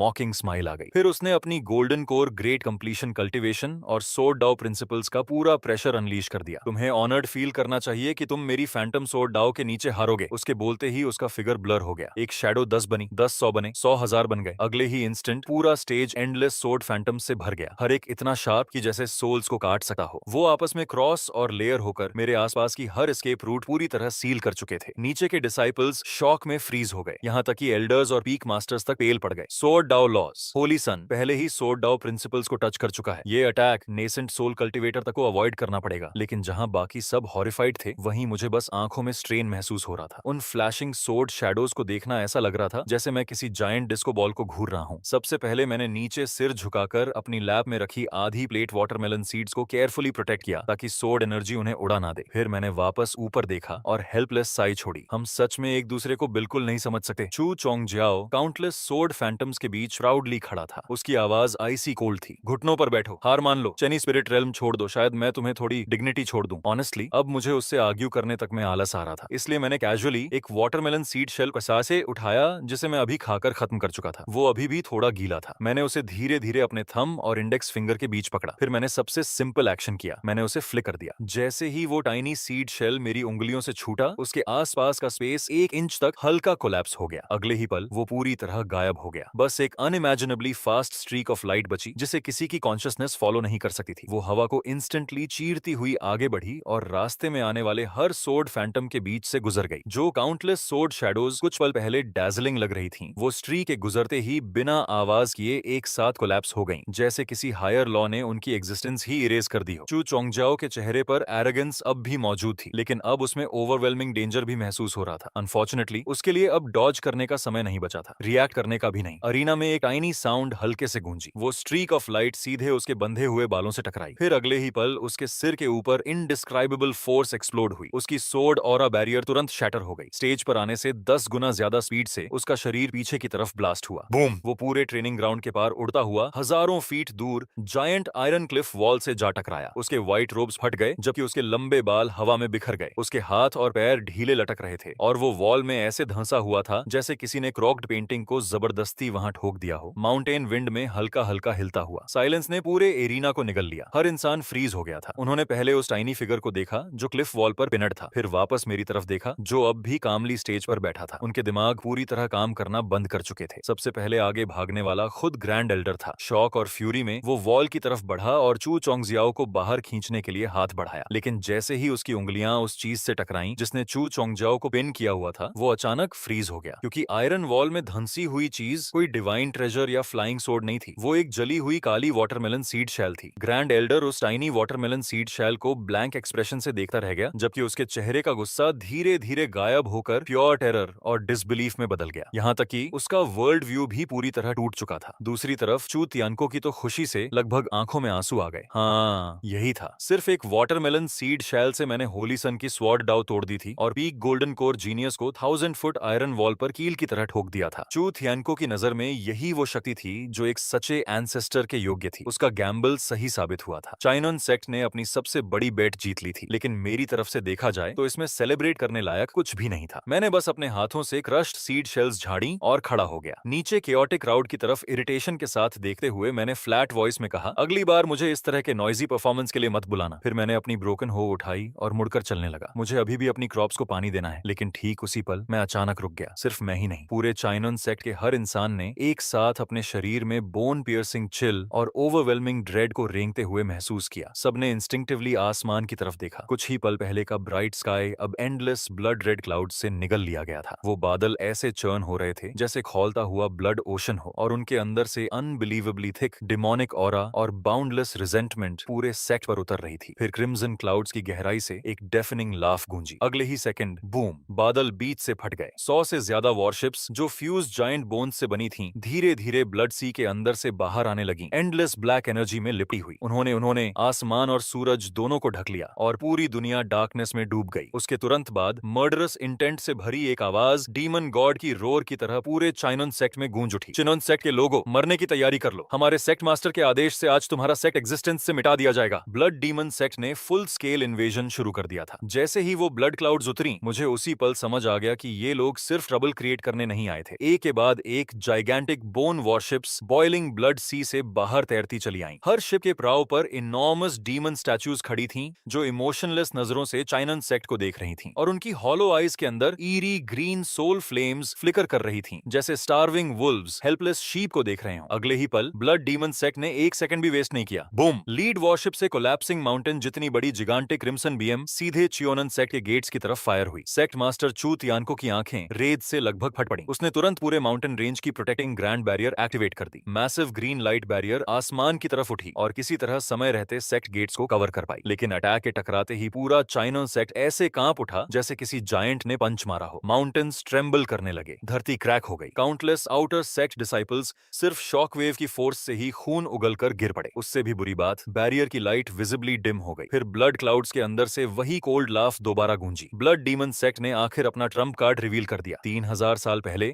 उन्होंने सीक्रेटली चाइनन सेक्ट की बैरियर में इन्फिल्ट्रेट करके उसके कोर के अंदर ब्लड फील्ड सीड्स प्लांट कर दिए थे। उन्होंने इस वॉर को हजारों साल तक सिर्फ इसीलिए प्रिपेयर किया था ताकि पूरे सेक्ट को एग्जिस्टेंस से पूरी तरह मिटा सकें। वॉइस खत्म भी नहीं हुई थी कि सारे 100 बोन वॉरशिप्स ने एक साथ फायर कर दिया। एंडलेस क्रिम्सन बीम्स अपोकलिप्स के मीटियर्स की तरह बरसने लगी। ग्रीन बैरियर पर तेजी से क्रैक्स फैलने लगी और पैनिक ने पूरे सेक्ट को तुरंत निगल लिया। डिसिपल्स टेरर में चीखते हुए भागने लगे, डेस्परेटली एस्केप करने की कोशिश करते हुए। लेकिन उन्हें पास से पता चला कि माउंटेन के चारों तरफ बोन वॉरशिप्स ने सेक्ट के हर रास्ते को कंप्लीटली सील कर दिया था। कुछ लोग रोने लगे, कुछ डिस्पेयर में गिर गए और कुछ डर के मारे अपना दिमाग खो बैठे। ग्रेट एल्डर पैलफेस और ट्रेम्बलिंग वॉइस के साथ लड़खड़ाता हुआ चिन्मैच्यो तियानको के पास पहुंचा। सेक्ट मास्टर, सरेंडर कर दीजिए। अगर ऐसा ही चलता रहा तो सेक्ट का हर इंसान मर जाएगा। लेकिन वो वर्ड सुनते ही चू तियानको की आंखों में आग और भड़क उठी। चुप रहो, उसने ग्रेट एल्डर को जोर से धक्का दे दिया। ग्रीन क्लाउड सेक्ट में सिर्फ ऐसे सेक्ट मास्टर्स होते हैं जो लड़ते हुए मरते हैं। यहाँ सरेंडर करने वाले सेक्ट मास्टर्स नहीं होते। ये कहने के बाद उसने अचानक चेनी पी की दिशा में देखा। उसके दिल में अब वही उनकी आखिरी उम्मीद थी। तुम सब चाहे कुछ भी हो, बैरियर कोर की रक्षा करो। मैं एंसेस्टर से मदद मांगने जा रहा हूँ। चू तियानको अपनी पूरी स्पीड से उड़ पड़ा। डेस्परेशन में लगभग इनकमिंग क्रिम्सन बॉम्बार्डमेंट से टकराते टकराते बचा। लेकिन जब वो आखिर चेनी स्पिरिट रेल्म के एंट्रेंस पर पहुंचा, वो पूरी तरह फ्रीज हो गया। केव एंट्रेंस के सामने 3 इनॉर्मस स्टोन्स रखे थे, हर एक छोटे माउंटेन जितना बड़ा, और वो perfectly side by side arrange थे। सबसे इरिटेटिंग बात ये थी कि उन जायंट स्टोन्स पर 2 बड़े टेढ़े मेढ़े शब्द करव किए गए थे, एंटी थेफ्ट। चू तियानको कुछ पल तक उन वर्ड्स को ब्लैंक एक्सप्रेशन के साथ घूरता रहा। फिर उसने दांत भींचकर अपनी प्राइमोर्डियल सोल कल्टीवेशन की पूरी ताकत के साथ एक स्टोन पर पाम स्ट्राइक मारी। लेकिन स्टोन जरा सा भी नहीं हिला। उल्टा इंपैक्ट इतना भयानक था कि उसकी इंटरनल एनर्जी केओटिक हो गई और वो लगभग वहीं खून उगल देता। तभी उसे हॉरर के साथ एहसास हुआ कि ये कोई स्पेल या मैजिकल रिस्ट्रिक्शन नहीं था, ये लिटरली सिर्फ 3 ऑर्डिनरी रॉक्स थे। फर्क बस इतना था कि हर रॉक अब्सर्डली हैवी थी, इतनी हैवी कि एक प्राइमोर्डियल सोल कल्टिवेटर भी उसका वजन कॉम्प्रिहेंड नहीं कर सकता था। चू तियन को पूरी तरह फ्रीज हो गया। उसी पल उसे आखिर समझ आया, ये कोई बैरियर नहीं था जिसे सीनियर ने डिलिबरेटली लगाया हो। मैंने तो बस कैजुअली 3 रॉक्स एंट्रेंस के सामने शव कर दिए थे और बाहर क्या हो रहा है उसे पूरी तरह भूल चुका था। उधर माउंटेन के बाहर मचे केओस से कंप्लीटली अनअवेयर मैं खुद से हमिंग करता हुआ सेक्रेड स्प्रिंग से 2 जायंट बकेट्स में पानी भरकर ला रहा था। बाहर एक्सप्लोजन्स लगातार हेवेंस और अर्थ को शेक कर रहे थे, लेकिन जब मैंने डार्क एंड स्काई की तरफ देखा तो मुझे बस लगा कोई मैसिव स्टॉर्म आने वाला है। साला वेदर भी हर वक्त बदलता रहता है। बकेट्स भरने के बाद मैं उन्हें फील्ड्स की तरफ लेकर चला। पिछले कुछ दिनों में मुझे जिस चीज पर सबसे ज्यादा प्राइड थी वो सेक्ट नहीं था, स्पिरिट रेल्म नहीं था, ना ही वो सो कॉल्ड सेक्रेड लैंड। वो था इरिगेशन कैनाल, जिसे मैंने पूरे 3 दिन लगाकर पर्सनली डिग किया था। हो का हर स्ट्राइक परफेक्टली प्रिसाइज था, लाइंस बिल्कुल स्ट्रेट थी, डेप्थ पूरी तरह यूनिफॉर्म थी और हर एंगल से वो कैनाल अनबिलीवेबली ब्यूटीफुल लगती थी। ऑनेस्टली मेरी नजर में वो मास्टरपीस थी। मैंने तो पूरा प्लान भी बना लिया था, आज स्पिरिट स्प्रिंग वाटर कैनाल के थ्रू डायरेक्ट करूंगा और कल आखिरकार हाफ सीड प्रॉपर्ली प्लांट कर पाऊंगा। लेकिन अगले ही पल जो हुआ उसका अंदाजा किसी ने नहीं लगाया था। जैसे ही मैं कैनाल एंट्रेंस में सेक्रेड स्प्रिंग वाटर डालने के लिए झुका, अचानक ऊपर से ईयर स्प्लिटिंग हाउल गूंज उठा। इंस्टिंक्टिवली मैंने सिर उठाया। एक जिगांटिक क्रिम्सन स्फीयर ऑन फ्लाइट सीधे चेनी पी की तरफ गिर रही थी। बूम! एक्सप्लोजन ने पूरे माउंटेन रेंज को वायोलेंटली शेक कर दिया। वो सीधे मेरी फील्ड के बगल में आकर फटी। ब्लास्ट वेव ने मुझे पीछे फेंक दिया, जबकि दोनों बकेट्स मेरे हाथों से उड़ गईं और पूरा सेक्रेड स्प्रिंग वाटर हर तरफ बिखर गया। मैंने खुद को संभाला और धीरे धीरे नीचे देखा, फिर मैं फ्रीज हो गया। वो कैनल जिसे खोदने में मैंने पूरे 3 दिन लगाए थे, वो परफेक्ट कैनाल जिस पर मुझे इतना प्राइड था, वो कैनल जिससे मैं अपने सीड को बचाने वाला था, अब उसके बीचों बीच एक मैसिव स्मोकिंग क्रेटर बना हुआ था। कैनल बर्बाद हो चुकी थी, पानी खत्म हो गया था। सेक्रेड स्प्रिंग वाटर जिसे मैं इतनी मेहनत से उठाकर लाया था, वो यूजलेसली स्मोकिंग होल के अंदर बह गया और पूरी तरह गायब हो गया। उसी पल बाहर की कैनन फायर, वॉर की स्क्रीम्स और माउंटेन बैरियर के थंडरस कोलैप्स की आवाजें मुझे बहुत दूर की चीज लगने लगी। मैं बस डिस्ट्रॉयड कैनाल को स्टेयर करता रहा। धीरे धीरे मेरे चेहरे की स्माइल गायब हो गई। बहुत लंबी साइलेंस के बाद मैंने आखिर सिर उठाया। मेरी नजर पूरे चेनी पीक से होती हुई माउंटेन बैरियर के पार गई और सीधे स्काई में फ्लोटिंग उस बोन वॉशे पर जाकर रुकी जिसकी कैनन अभी भी स्मोक छोड़ रही थी। मैंने उस कैनल को पूरे 3 दिन लगाकर खोदा था। मेरी आवाज बेहद क्वाइट थी, इतनी क्वाइट कि ऐसा लग रहा था जैसे मैं सिर्फ खुद से बात कर रहा हूँ। ऊपर उड़ने वाले हरामियों, अब तुम लोगों ने सच में मुझे गुस्सा दिला दिया है। ये कहने के बाद मैंने अपनी ब्रोकन हो नहीं उठाई। मैंने बकेट्स ठीक करने की भी कोशिश नहीं की। उसकी जगह मैं कामली फील्ड के पीछे की तरफ चल पड़ा। वहाँ सेक्रेड माउंटेन स्टोन खड़ी थी जो चिनोन सेक्ट की फाउंडेशन से ही मौजूद थी। लेजेंड्स के अनुसार 1 लाख यूएन यिंग कल्टिवेटर्स भी मिलकर उसे जरा सा नहीं हिला सकते थे। दूसरी तरफ ब्लड डीमन सेक्ट के मेन फ्लैगशिप पर वाइल्ड सेलिब्रेशन चल रही थी। जिसने शॉट फायर किया था वो डेमोनिक कल्टिवेटर प्राउडली अपनी अचीवमेंट के बारे में ब्रैग कर रहा था। वन आइड कैप्टन को लगा उन्होंने बस ग्रीन क्लाउड सेक्ट माउंटेन के पीछे किसी अर्थ वेन नोड को हिट किया है। जोर से हंसते हुए उसने तुरंत सभी बोन वॉरशिप्स को स्पिरिट कैनन्स रिचार्ज करने और रियर माउंटेन्स पर बिना रुके बॉम्बार्डमेंट जारी रखने का ऑर्डर दे दिया। उनकी नजर में ग्रीन क्लाउड सेक्ट अब बस ऐसा फूड था जो उनके मुंह के अंदर आ चुका था। वो उसे जैसे चाहे कर्व कर सकते थे। लेकिन अगले ही पल नीचे से डिस्टर्बेंस शुरू हुई। सबसे पहले कुछ इनर सेक्ट डिसिपल्स ने नोटिस किया कि कुछ गलत हो रहा है। जैसे ही उन लोगों ने अचानक पीछे मुड़कर देखा, उन्होंने मेरे पीछे मौजूद सेक्रेड गार्डियन स्टोन को धीरे धीरे जमीन से ऊपर उठते हुए देखा। वहां कोई मैजिकल लाइट नहीं थी, कोई स्पिरिचुअल एनर्जी नहीं थी, कल्चरेशन पावर का जरा सा भी निशान नहीं था। मैं उसे सिर्फ अपनी शुद्ध ताकत से उठा रहा था। उस विशाल पत्थर के नीचे मेरी बाहों की नसें हिंसक तरीके से उभर चुकी थीं। मेरे पैर जमीन के अंदर तक धंस गए थे और मेरे पैरों के दबाव से आसपास की धरती लगातार टूट रही थी। फिर मैंने धीरे धीरे उस सेक्रेड स्टोन को, जो किसी छोटे पहाड़ जितना बड़ा था, अपने कंधे पर रख लिया। जैसे ही सबने वो दृश्य देखा, उनकी सोच पूरी तरह खाली हो गई। यहाँ तक कि चू तियन को भी अविश्वास में जम गया। तभी उसे आखिर समझ आया कि पहले गेट पर वो 3 स्टोन बैरियर्स क्यों नहीं हिला पाया था, क्योंकि मेरी नजर में वो सिर्फ छोटे कंकड़ थे। आसमान में मौजूद ब्लड डीमन इंसेक्ट फैक्शन के लोग भी नीचे हो रही इस घटना को देख चुके थे। वो एक पल के लिए रुके और फिर जोर जोर से हंसने लगे। उनमें से एक ने मजाक उड़ाते हुए कहा, नीचे वो छोटा कीड़ा क्या कर रहा है? क्या वो सच में हम पर पत्थर फेंकने वाला है? दूसरा और भी जोर से हंसा। कितना पैथेटिक है, मरने वाला है फिर भी ऐसे खेल खेल रहा है। साइक्लोप्स केबिन मास्टर के चेहरे पर अभी ताना मारती हुई मुस्कान आई ही थी कि तभी मैं आखिरकार हिला। मैंने अपने पैरों को नीचे दबाया, कमर मोड़ी और अपने पूरे शरीर की हर एक ताकत को एक भयानक फोर्स में इकट्ठा कर लिया, जैसे मैं किसी परफेक्ट थ्रोइंग स्टांस में प्रवेश कर चुका हूँ। अगले ही पल मैंने सब कुछ छोड़ दिया। एक कान फाड़ देने वाला धमाका गूंज उठा। मेरे पैरों के नीचे का 10 मीटर इलाका तुरंत आधा फुट जमीन में धंस गया और 1 लाख जिन से ज्यादा भारी सेक्रेड स्टोन मेरे हाथों से निकलते ही गायब हो गया। उसके ठीक बाद आग की लंबी पूंछ छोड़ता हुआ एक जलता हुआ हुआ मीटियर आसमान को चीरते हुए ऊपर की तरफ बढ़ा, जैसे किसी ने उल्का पिंड को जबरदस्ती वापस स्वर्ग में फेंक दिया हो। वो बहुत तेज था, इतनी तेज कि विश्वास करना मुश्किल था। ब्लड डीमन फ्लैगशिप का अलार्म अभी बजना शुरू ही हुआ था, लेकिन शिप को चलाने वाले लोग प्रतिक्रिया तक नहीं दे पाए। वो इतना तेज था कि डिफेंसिव फॉर्मेशन एक्टिवेट होने का मौका तक नहीं मिला। सबसे पहले साइक्लॉप्स कैबिन मास्टर के चेहरे का भाव टूटा, उसके बाद पूरी दुनिया हिला देने वाला इम्पैक्ट हुआ। वहां कोई फैंसी मैजिक नहीं थी, कोई स्पेशल एबिलिटी नहीं थी, सिर्फ सीधी और शुद्ध टक्कर थी। लेकिन क्योंकि वो इतनी शुद्ध थी, उसके पीछे की काइनेटिक फोर्स बेहद डरावनी बन चुकी थी। बोन शिप के आगे का आर्मर तुरंत अंदर की तरफ धंस गया, पूरी कील से टूटने और मरोड़ने की भयानक आवाज निकली और फ्लैगशिप बीच से सीधा दो हिस्सों में फट गया। वो विशाल शिप उसी जगह पर विस्फोट के साथ बिखर गया। अनगिनत डीमन कल्टिवेटर्स को प्रतिक्रिया देने का मौका तक नहीं मिला और वो डिस्ट्रॉयड बोन शिप के साथ नीचे गिर पड़े, जबकि बाकी कई लोग 10,000 मीटर ऊंचाई से ऐसे नीचे गिरे जैसे आसमान से डंपलिंग्स बरस रहे हों। वो चिन बियॉन्सेज सेक्ट के गेट्स के अंदर और बाहर जोर से टकराए और तुरंत मर गए। अचानक आसमान का एक बड़ा हिस्सा पूरी तरह खाली हो गया और उसी दौरान मैं चेनी पीक पर खड़ा शांत तरीके से अपना हाथ नीचे कर चुका था। मेरे चेहरे पर जरा सा भी इमोशन नहीं था। मैंने तो अपनी हथेली से धूल तक ऐसे झाड़ी जैसे रास्ते में पड़ा कोई सड़ा हुआ लकड़ी का टुकड़ा हटाया हो। फिर मैंने सिर उठाकर बाकी बोन शिप्स की तरफ देखा और बेहद शांत आवाज में कहा, मेरी कैनाल के बदले सिर्फ एक शिप काफी नहीं है। अब जब तुम सब यहाँ आ ही गए हो तो वापस जाने की कोशिश मत करना। उसके बाद जो हुआ उसे पूरा चीनियन सेक्ट अपनी जिंदगी में कभी नहीं भूल पाया। मैं पहाड़ के किनारे तक चला गया और इस बार मैंने उससे भी बड़ा पत्थर चुना जिसकी पकड़ ज्यादा आरामदायक थी। मैंने उसे आसानी से उठाया, एक पल हाथ में तौला और फिर दोबारा फेंक दिया। उसके बाद तीसरा पत्थर आया। अकेले, बिल्कुल अकेले, मैंने कल्टीवेशन वर्ल्ड की सबसे पागल एंटी एयर बैटल शुरू कर दी। छोटे पत्थरों का वजन दर्जनों टन था, जबकि बड़े पत्थर सैकड़ों टन भारी थे। अगर मुझे कोई पहाड़ी चट्टान पसंद आ जाती तो मैं उसे पीछे के पहाड़ से जड़ समेत उखाड़ देता और एम्यूनिशन की तरह इस्तेमाल कर लेता। बूम! एक के बाद एक आग से जलते विशाल पत्थर लंबी आग की पूंछ के साथ आसमान में ऊपर की तरफ उड़ रहे थे, जैसे धरती खुद उल्टी मीटियोर शावर बरसा रही हो। वहां कोई मैजिक एक्सचेंज नहीं था, कोई स्पिरिचुअल टेक्निक्स की भिड़ंत नहीं थी, सिर्फ वजन और स्पीड थी। और उसी पल सबको आखिर एहसास हुआ कि जब ये दोनों चीजें अपनी सीमा से आगे पहुंच जाती हैं, तब स्पिरिचुअल शील्ड्स, मैजिकल डिफेंसेस, यहाँ तक कि डीमन शिप्स का आर्मर भी सिर्फ कागज बनकर रह जाता है। एक बोन शिप हवा में ही विशाल पत्थर से टकराकर चकनाचूर हो गई और तुरंत फायरवर्क्स की तरह फट गई। बाकी दो बोन शिप्स बेतहाशा दाएं बाएं बचने की कोशिश कर रही थीं, लेकिन आखिर में उनसे भी बड़ा पत्थर दोनों को एक साथ आर पार चीर गया, जैसे बारबेक्यू मीट को सींक में पिरो दिया गया हो। और फिर उनकी पूरी बॉडीज आसमान से टूटकर नीचे गिर पड़ी। कुछ डीमन कल्टिवेटर्स किसी तरह उन शिप्स से बचकर बाहर निकलने में कामयाब हो गए, लेकिन वो अपनी पावर्स इस्तेमाल करना शुरू भी नहीं कर पाए थे कि उन विशाल उड़ते पत्थरों से पैदा हुई भयानक विंड प्रेशर ने उनके शरीरों को वहीं चकनाचूर कर दिया और उन्हें राख में बदल दिया। ब्लड डीमन इंसेक्ट सेट का घमंड इतनी तेजी से डर और फिर पूरी निराशा में बदल गया जितनी तेजी से उनकी बोन शिप्स टूट रही थीं। किसी ने दहशत में चिल्लाते हुए कहा, भागो, ये कोई युद्ध नहीं है, ये मैसेकर है। एक और आदमी बुरी तरह घबराकर चिल्लाया, वो इंसान नहीं है, वो डीमन है। लेकिन अब ये समझने का उनके पास कोई मतलब नहीं था, क्योंकि तब तक मैं पत्थर फेंकने में और भी ज्यादा स्किल्ड हो चुका था। ग्रीन क्लाउड सेक्ट के पीछे का पूरा पहाड़ धीरे धीरे मेरे हाथों से समतल होता जा रहा था, जबकि आसमान में मौजूद बोन शिप्स की संख्या लगातार कम होती जा रही थी। चूतियान को वहीं खड़ा सामने हो रही हर चीज को खाली नजरों से देख रहा था और शौक व एडमिरेशन की वजह से उसकी आंखों से धीरे धीरे आंसू बह रहे थे। वो लगातार बड़बड़ाए जा रहा था, सच्ची शक्ति सरल होती है, वो अपने सबसे शुद्ध रूप में लौटी है, यही इमॉर्टल का तरीका है। तभी मेरे हाथ ने कैजुअली एक और विशाल पत्थर पकड़ लिया, लेकिन जैसे ही चूतियान को ने उसे साफ देखा, उसका चेहरा अचानक जम गया। उसने कांपती आवाज में कहा, सीनियर, मुझे लगता है वो मेरा मेडिटेशन चेंबर है। लेकिन उसके बोल खत्म होने से पहले ही उसका मेडिटेशन रूम आग की लंबी पूंछ छोड़ता हुआ आसमान में उड़ चुका था और सिर्फ एक टक्कर में उसने भागने की कोशिश कर रही 3 बोन शिप्स को पूरी तरह तबाह कर दिया। चानो का पूरा शरीर बुरी तरह कांप उठा। फिर उसके चेहरे पर और भी गहरी एडमिरेशन और डर भर गया। उसने धीरे से कहा, अविश्वसनीय, सच में अद्भुत थ्रोइंग टेक्निक। सीनियर की डिवाइन पावर में थोड़ा भी योगदान देना मेरे लिए सबसे बड़ा सम्मान है। कुछ समय बाद ब्लड डीमन सेट की वो सैकड़ों बोन शिप्स, जिन्होंने कभी पूरे आसमान को ढक लिया था, अब सिर्फ 3 बुरी तरह डैमेज्ड शिप्स में बदल चुकी थीं, जो होराइजन के किनारे किसी तरह बचने की कोशिश कर रही थीं। मैंने पास पड़ा आखिरी बड़ा पत्थर उठाया और एक ही वार में सब खत्म करने की तैयारी की, लेकिन तभी अचानक पूरा आसमान अंधेरा हो गया। ये स्टॉर्म क्लाउड्स की वजह से नहीं था, ना ही मौसम खराब हुआ था। ये अंधेरा ताजा खून की तरह गाढ़ा और चिपचिपा था और बिना किसी वार्निंग के उसने पूरी दुनिया को निगल लिया। उसके बाद हेवन से नेसेंट सोल रेल्म से भी कहीं ज्यादा भयानक प्रेशर नीचे उतरा। हवा में उड़ रहे वो विशाल पत्थर अचानक अपनी जगह पर रुक गए। अगले ही पल वो बिना आवाज किए धूल में बदल गए। आसमान से ठंडी बारिश गिरने लगी और एक प्राचीन, भारी और बेहद क्रोधित आवाज सीधे हर इंसान इंसान की आत्मा के अंदर गूंज उठी। मेरे ब्लड डीमन सेक्ट की फाउंडेशन को नष्ट करने की हिम्मत किसने की? अगले ही पल पूरी दुनिया हिंसक तरीके से मुड़ने और टूटने लगी। सेक्ट गेट्स, ट्रेनिंग ग्राउंड्स, टूट चुकी बोन शिप्स के अवशेष,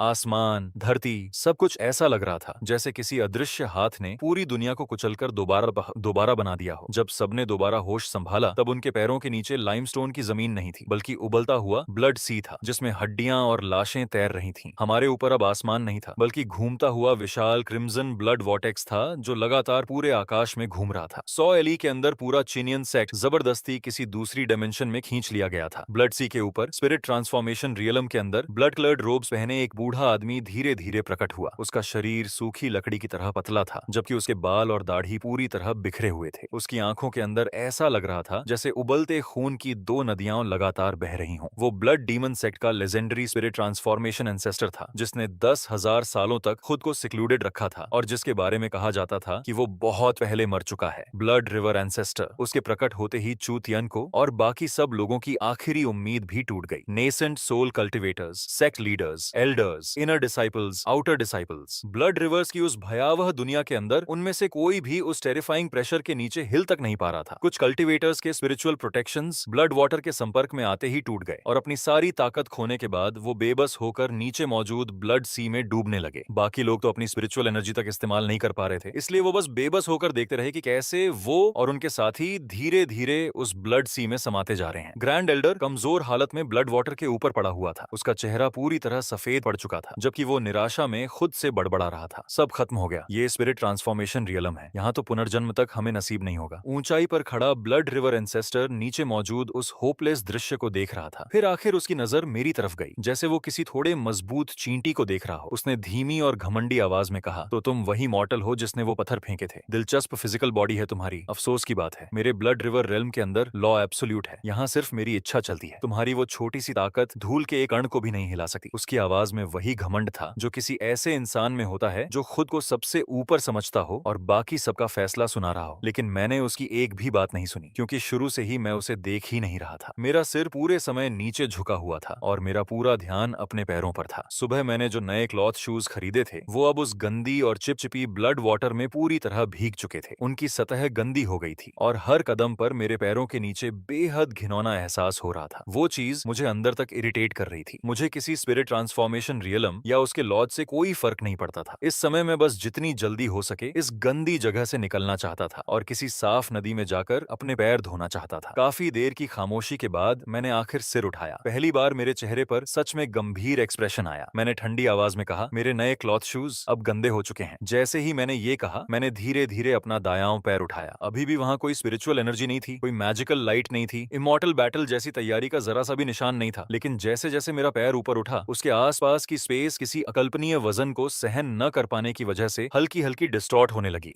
मेरी पैंट का कपड़ा अचानक फट गया और धीरे धीरे मेरी टांग की मसल्स दिखाई देने लगी, जैसे स्वर्ग ने खुद ब्लैक आयरन को फॉर्ज करके उन्हें बनाया हो। अगले ही पल मैंने अपने नीचे मौजूद उस एंडलेस ब्लड सी की तरफ देखा और पूरी ताकत से पैर पटक दिया। बूम! वो स्टॉम्प ऐसा नहीं लगा जैसे किसी ने जमीन पर कदम रखा हो। ऐसा लगा जैसे पूरी दुनिया पर किसी विशाल हथौड़े से सीधा वार किया गया हो। ब्लड ओशन की सतह पर सफेद शॉक वेव फट पड़ी और जहां जहां वो गुजरी वहां मौजूद वो एंडलेस ब्लड सी जो नेसेंट सोल कल्टिवेटर्स तक को फंसा सकती थी, एक पल भी टिक नहीं पाई। वो भयानक हीट और एक्सप्लोसिव फोर्स की वजह से तुरंत भाप में बदलकर गायब हो गई। सिर्फ एक स्टॉम्प में पूरा ब्लड सी सूख गया। उसके ठीक बाद पूरा ब्लड रिवर रेल्म हिंसक तरीके से टूटने लगा। वो डिमेंशन ऐसे मुड़ने लगी जैसे किसी विशाल हथौड़े ने सीधे उसके बीच में प्रहार किया हो और हर तरफ अनगिनत क्रैक्स फैल गए। ब्लड रिवर एंसेस्टर के चेहरे पर मौजूद घमंड उसी पल जम गया। अगले ही क्षण पूरी स्पेस टूटकर बिखर गई और रेल्म के लॉज की रीबाउंड फोर्स सीधे उसी पर वापस आ गिरी। उसकी ऑरा बेहद कमजोर हो गई और उसके शरीर को तुरंत इरिवर्सिबल डैमेज पहुंच गया। सबकी नजर एक पल के लिए धुंधली हुई और जब सबने दोबारा होश संभाला तब हम फिर से चीनियन सेक्ट के ट्रेनिंग ग्राउंड्स के अंदर खड़े थे। हमारे ऊपर वही चमकता हुआ आसमान मौजूद था, जैसे कुछ देर पहले वाला ब्लड सी सिर्फ कोई बुरा सपना रहा हो। लेकिन आसमान में तैरता हुआ ब्लड रिवर एंसेस्टर अब इतना फीका पड़ चुका था कि वो किसी धुएं की लकीर जैसा लग रहा था जो कभी भी गायब हो सकती थी। वो मुझे ऐसी नजरों से घूर रहा था जिनमें अब सिर्फ अंतहीन डर बचा था। उसने कांपती आवाज में कहा, तुमने कभी स्पिरिचुअल पावर इस्तेमाल ही नहीं की, तुमने लॉस पर भरोसा नहीं किया, फिर तुम्हारी ताकत ने स्पेस तक को कैसे कुचल दिया। लेकिन वो अपनी बात पूरी कर पाता उससे पहले ही उसके इमॉर्टल बॉडी पर बची हुई आफ्टर शॉक टूट पड़ी। एक जोरदार धमाके के साथ उसका शरीर और आत्मा दोनों राख में बदलकर आसमान में बिखर गए। उसके पीछे सिर्फ एक हल्की चमकती हुई स्टोरेज रिंग बची, जो आसमान से गिरते हुए साफ मेटालिक लैंग की आवाज के साथ जमीन पर लुढ़क गई। उसके अंदर एक डिवाइन ट्रांसफॉर्मेशन एंसेस्टर की पूरी संपत्ति मौजूद थी। चीनियन सेक्ट के बचे हुए हर इंसान की नजर उस रिंग पर जम गई और उनकी सांसें अनजाने में भारी होने लगी। फिर मैं धीरे धीरे उसकी तरफ बढ़ा और सबके दिल लगभग रुक गए। उन्हें लगा कि आखिरकार अब मैं भी किसी इमॉर्टल ट्रेजर में दिलचस्पी दिखाऊंगा। लेकिन जब मैं उस रिंग तक पहुंचा तो मैंने उसे एक बार देखा तक नहीं। मैंने उसे बस रास्ते में पड़े छोटे कंकड़ की तरह कैजुअली ठोकर मारकर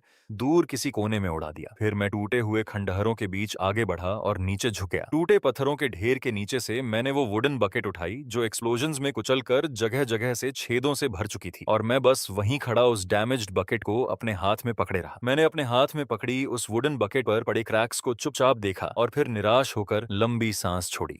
अब मुझे दोबारा टाउन जाकर नई बकेट खरीदनी पड़ेगी। उस भयानक बैटल के बाद पूरा चीनियन सेक्ट इतना शांत हो गया था कि वो साइलेंस भी अजीब लग रही थी। लेकिन वो खामोशी ज्यादा देर तक नहीं टिकी। अगले ही पल चू तियन को अचानक पागलों की तरह मेरी तरफ भागा और जमीन पर घिसटते हुए सीधे मेरे सामने आकर गिर पड़ा। उसने मेरे पैर को कसकर पकड़ लिया और बुरी तरह उलझी हुई आवाज में बोलने लगा, सीनियर ग्रेट एंसेस्टर मास्टर, कृपया इस डिसाइपल का सम्मान स्वीकार कीजिए। जैसे ही उसने ऐसा किया, उसके पीछे मौजूद हजारों डिसाइपल्स एक साथ घुटनों पर गिर पड़े। ऐसा लग रहा था जैसे इंसानों का अंतहीन समुद्र जमीन पर झुक गया हो और उनकी आवाजों की गूंज से माउंटेन गेट्स तक कांप उठे। Welcome back great ancestor master, कृपया हमें माफ कर दीजिए एंसेस्टर मास्टर, एंसेस्टर मास्टर। इतना शोर सुनकर मेरा सिर दर्द करने लगा। मैंने नीचे चू तियन को की तरफ देखा जो पूरी ताकत से मेरे पैर से चिपका हुआ था। मैंने हल्का सा भौहें सिकोड़कर अपना पैर झटका, छोड़ो, लेकिन उसने छोड़ने के बजाय और कसकर पकड़ लिया। एंसेस्टर मास्टर, आप हमारे चीनियन सेक्ट के हेवंस हैं, आप कल्टीवेशन के रास्ते पर हमारे गाइड हैं। अब मुझे उसकी बातें सुनने में आलस आने लगा था। मैंने घुटनों पर झुकी भीड़ की तरफ नजर घुमाई और शांत आवाज में कहा, आज के बाद जो भी चेनी पीक पर चढ़कर मेरी फार्मिंग डिस्टर्ब करेगा, मैं उस पर पत्थर फेंकूंगा। पूरा इलाका तुरंत शांत हो गया। अगले ही सेकंड सबको वो भयानक दृश्य याद आ गया जब जलते हुए मीटियर्स जमीन से आसमान की तरफ उड़ रहे थे। चू तियन को ऐसे उछला जैसे उसे बिजली लग गई हो। उसने तुरंत मेरा पैर छोड़ दिया, 3 कदम पीछे हटकर दोबारा ठीक से घुटनों पर बैठ गया और जोर से बोला, यह डिसाइपल सम्मान पूर्वक एंसेस्टर मास्टर के आदेश का पालन करेगा। उस दिन के बाद चेनी पीक पूरे चीनियन सेक्ट की सबसे सेक्रेड और सबसे टेरिफाइंग जगह बन गई। सिर्फ डिसाइपल्स और एल्डर्स ही नहीं, बल्कि ऊपर उड़ने वाले पक्षी तक उस इलाके से बचकर निकलते थे। धीरे धीरे सेक्ट के अंदर एक अजीब ट्रेडिशन भी बन गया। कल्टीवेशन शुरू करने से पहले डिसाइपल्स पहले चेनी पी की दिशा में सम्मान से झुकते थे। लेकिन मुझे इन सब चीजों की परवाह करने का समय ही नहीं था। मैं इरिगेशन चैनल्स ठीक करने, फार्मलैंड रिपेयर करने और उस आधी मरी हुई स्पिरिचुअल रूट को दोबारा जिंदा करने के तरीकों के बारे में सोचने में व्यस्त था। आधा महीना बीत गया और जैसे ही चीनियन सेक्ट धीरे धीरे उस बड़ी बैटल की तबाही से उबरने लगा, तभी अचानक जोंगजो से एक गोल्डन डिक्री सेक्ट के मेन हॉल में पहुंचा। तियन लैंड रेल्म के सबसे बड़े अपॉर्चुनिटीज में से एक सामने आने वाला था। एंशिएंट इमॉर्टल वेनेरेबल का सीक्रेट रियलम खुलने वाला था। जैसे ही ये खबर फैली, सेक्ट एल्डर्स पहले एक्साइटमेंट से भर गए, लेकिन थोड़ी ही देर बाद सबके चेहरे फिर निराशा से भर गए। चीनियन सेक्ट बहुत कमजोर था। वो जोंगजो की सेक्रेड लैंड्स और एंशिएंट क्लैंस के खिलाफ कैसे कम्पीट कर सकता था? वो फैक्शंस इमॉर्टल्स बनने के मौके के लिए लड़ रहे थे, जबकि अगर चीनियन सेक्ट अंदर गया भी तो शायद उन्हें कुछ भी हासिल नहीं होता। तभी अचानक चू तियन को ने उंगलियां चटकाईं और उसकी आंखें चमक उठी। एंसेस्टर मास्टर यहाँ हैं। उसकी वो एक लाइन सुनते ही सब जैसे अचानक जाग गए। सही बात थी, मैं यहाँ मौजूद था। कौन होली सन्स, कौन होली मेडन्स, कौन पियरलेस जीनियस, कौन सुप्रीम प्रोडिजीज। मेरे सामने क्या उनका भी वही हाल नहीं होता जो आसमान में उन बोन शिप्स का हुआ था? इसी वजह से चू तियन को ने तुरंत इंसेंस जलाया, स्नान किया, प्रॉपर रोब्स पहनी और सम्मान पूर्वक चेनी पी के बाहर आठ खड़ा हो गया। 3 स्टोन बैरियर्स के सामने खड़े होकर वो गहराई से झुका और जोर से बोला, यह डिसाइपल चू तियन को ग्रैंड एंसेस्टर मास्टर को एक महत्वपूर्ण बात बताना चाहता है। वो काफी देर तक आवाज लगाता रहा, लेकिन अंदर से कोई जवाब नहीं आया। आखिर खुद को रोक न पाने के बाद उसने सीधे अपना उद्देश्य बता दिया। एंसेस्टर मास्टर, एंशिएंट इमॉर्टल वेनेरेबल का सीक्रेट रियलम खुलने वाला है। हमारे चीनियन सेक्ट का भविष्य इसी अवसर पर निर्भर करता है। कृपया बाहर आइए। उसकी आवाज और भी पैशनेट हो गई। एंसेस्टर मास्टर, कृपया हमें लीड कीजिए। उन सभी जीनियसेस को हराइए और इमॉर्टल्स बनने का अवसर हासिल कीजिए। इस बार आखिर दरवाजा खुला। मैं जम्हाई लेते हुए बाहर निकला और कैजुअली उसकी तरफ देखा। मेरा जवाब सीधा था, मैं नहीं जा रहा। चू तियन को तुरंत घबरा गया। एंसेस्टर मास्टर,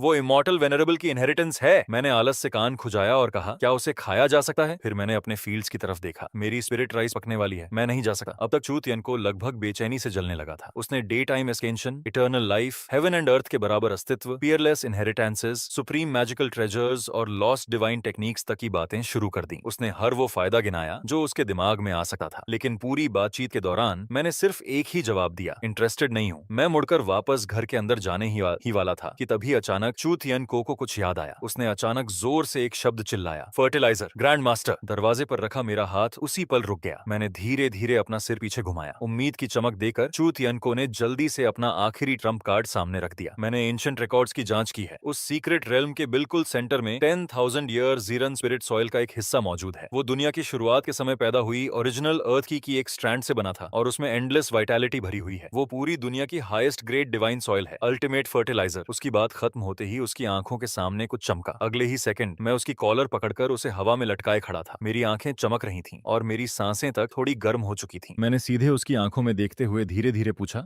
10,000 ईयर फर्टिलाइजर पक्का? मेरी पकड़ चू तियन को की कॉलर पर इतनी ज्यादा कस चुकी थी कि उसका दम लगभग घुटने लगा था और उसकी आंखें तक उलटने लगी थीं, लेकिन फिर भी उसने पूरी ताकत से सिर हिलाया।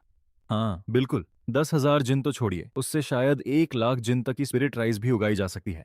ये सुनते ही मैंने तुरंत उसे छोड़ दिया और वो धड़ाम से जमीन पर गिर पड़ा। उसके बाद मैं तुरंत मुड़ा और तेजी से घर के अंदर चला गया। यहीं रुको। अंदर काफी देर तक चीजें उलट पलट करने की आवाज आती रही। कुछ देर बाद मैं आखिर बाहर निकला और इस बार मेरे कंधों पर 3 विशाल स्नेक स्किन सैक्स लटके हुए थे। उन सैक्स पर 3 साधारण शब्द लिखे थे, प्रॉस्पेरस एनी ब्रांड। दूसरे हाथ में मैंने एक हो पकड़ी हुई थी जिसे इतना ज्यादा पॉलिश किया गया था कि वो लगभग किसी ट्रेजर आर्टिफैक्ट की तरह चमक रही थी। मैंने जमीन पर बैठकर सांस संभाल रहे चू तियनको की तरफ देखा और छोटा सा जवाब दिया, बहुत बातें हो गई, चलो। 1 घंटे बाद चीनियन सेक्ट के गेट्स के सामने ट्रांसपोर्टेशन अरे एक्टिवेट हो चुका था। वहां सिर्फ 3 लोग जाने वाले थे। सेक्ट मास्टर चू तियन को गंभीर एक्सप्रेशन के साथ खड़ा था, जबकि उसके बगल में मौजूद चू चानियाओ के चेहरे पर अब वो घमंडी एटीट्यूड बिल्कुल नहीं बचा था, जिससे वो पहले सबको खुद से नीचे समझता था।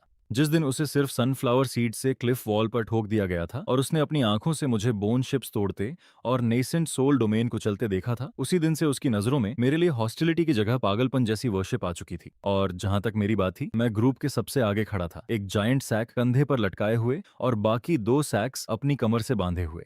मेरे हाथ में वही चमकती हो थी, जबकि पैरों में अब भी वही टूटे हुए स्ट्रॉ सैंडल्स पड़े थे।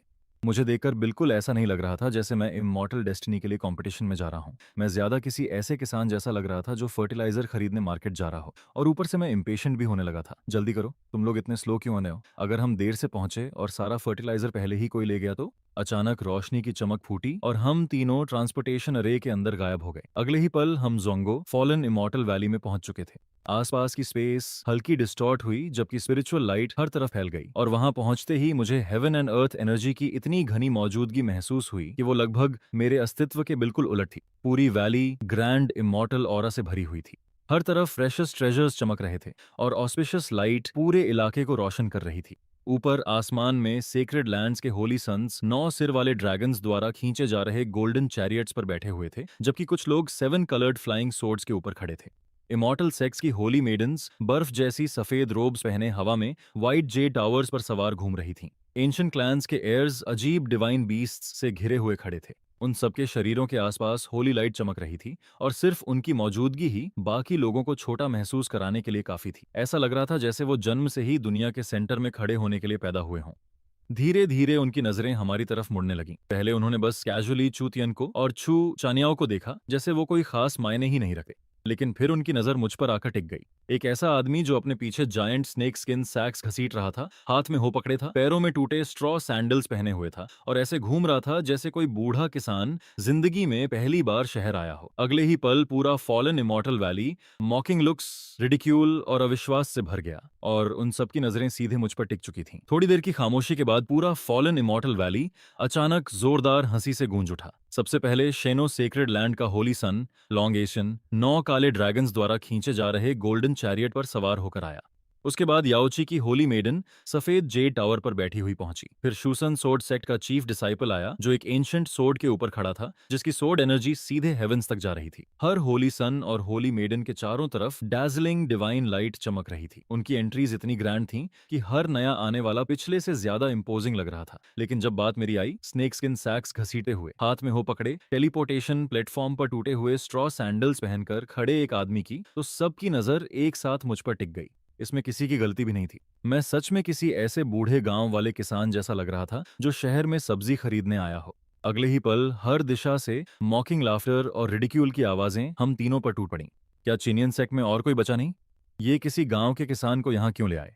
उन सैक्स का क्या करेगा? स्पिरिट स्टोन्स भरने का प्लान है क्या? हा हा हा हा हा, शायद ये सच में यहाँ खेती करने आया है। ह्यूमिलिएशन से चू तियनको का चेहरा लाल हो गया, लेकिन उसने कोई कदम नहीं उठाया। हालांकि चू चान्याओ अब और बर्दाश्त नहीं कर पाया और तुरंत अपनी सोड खींच ली।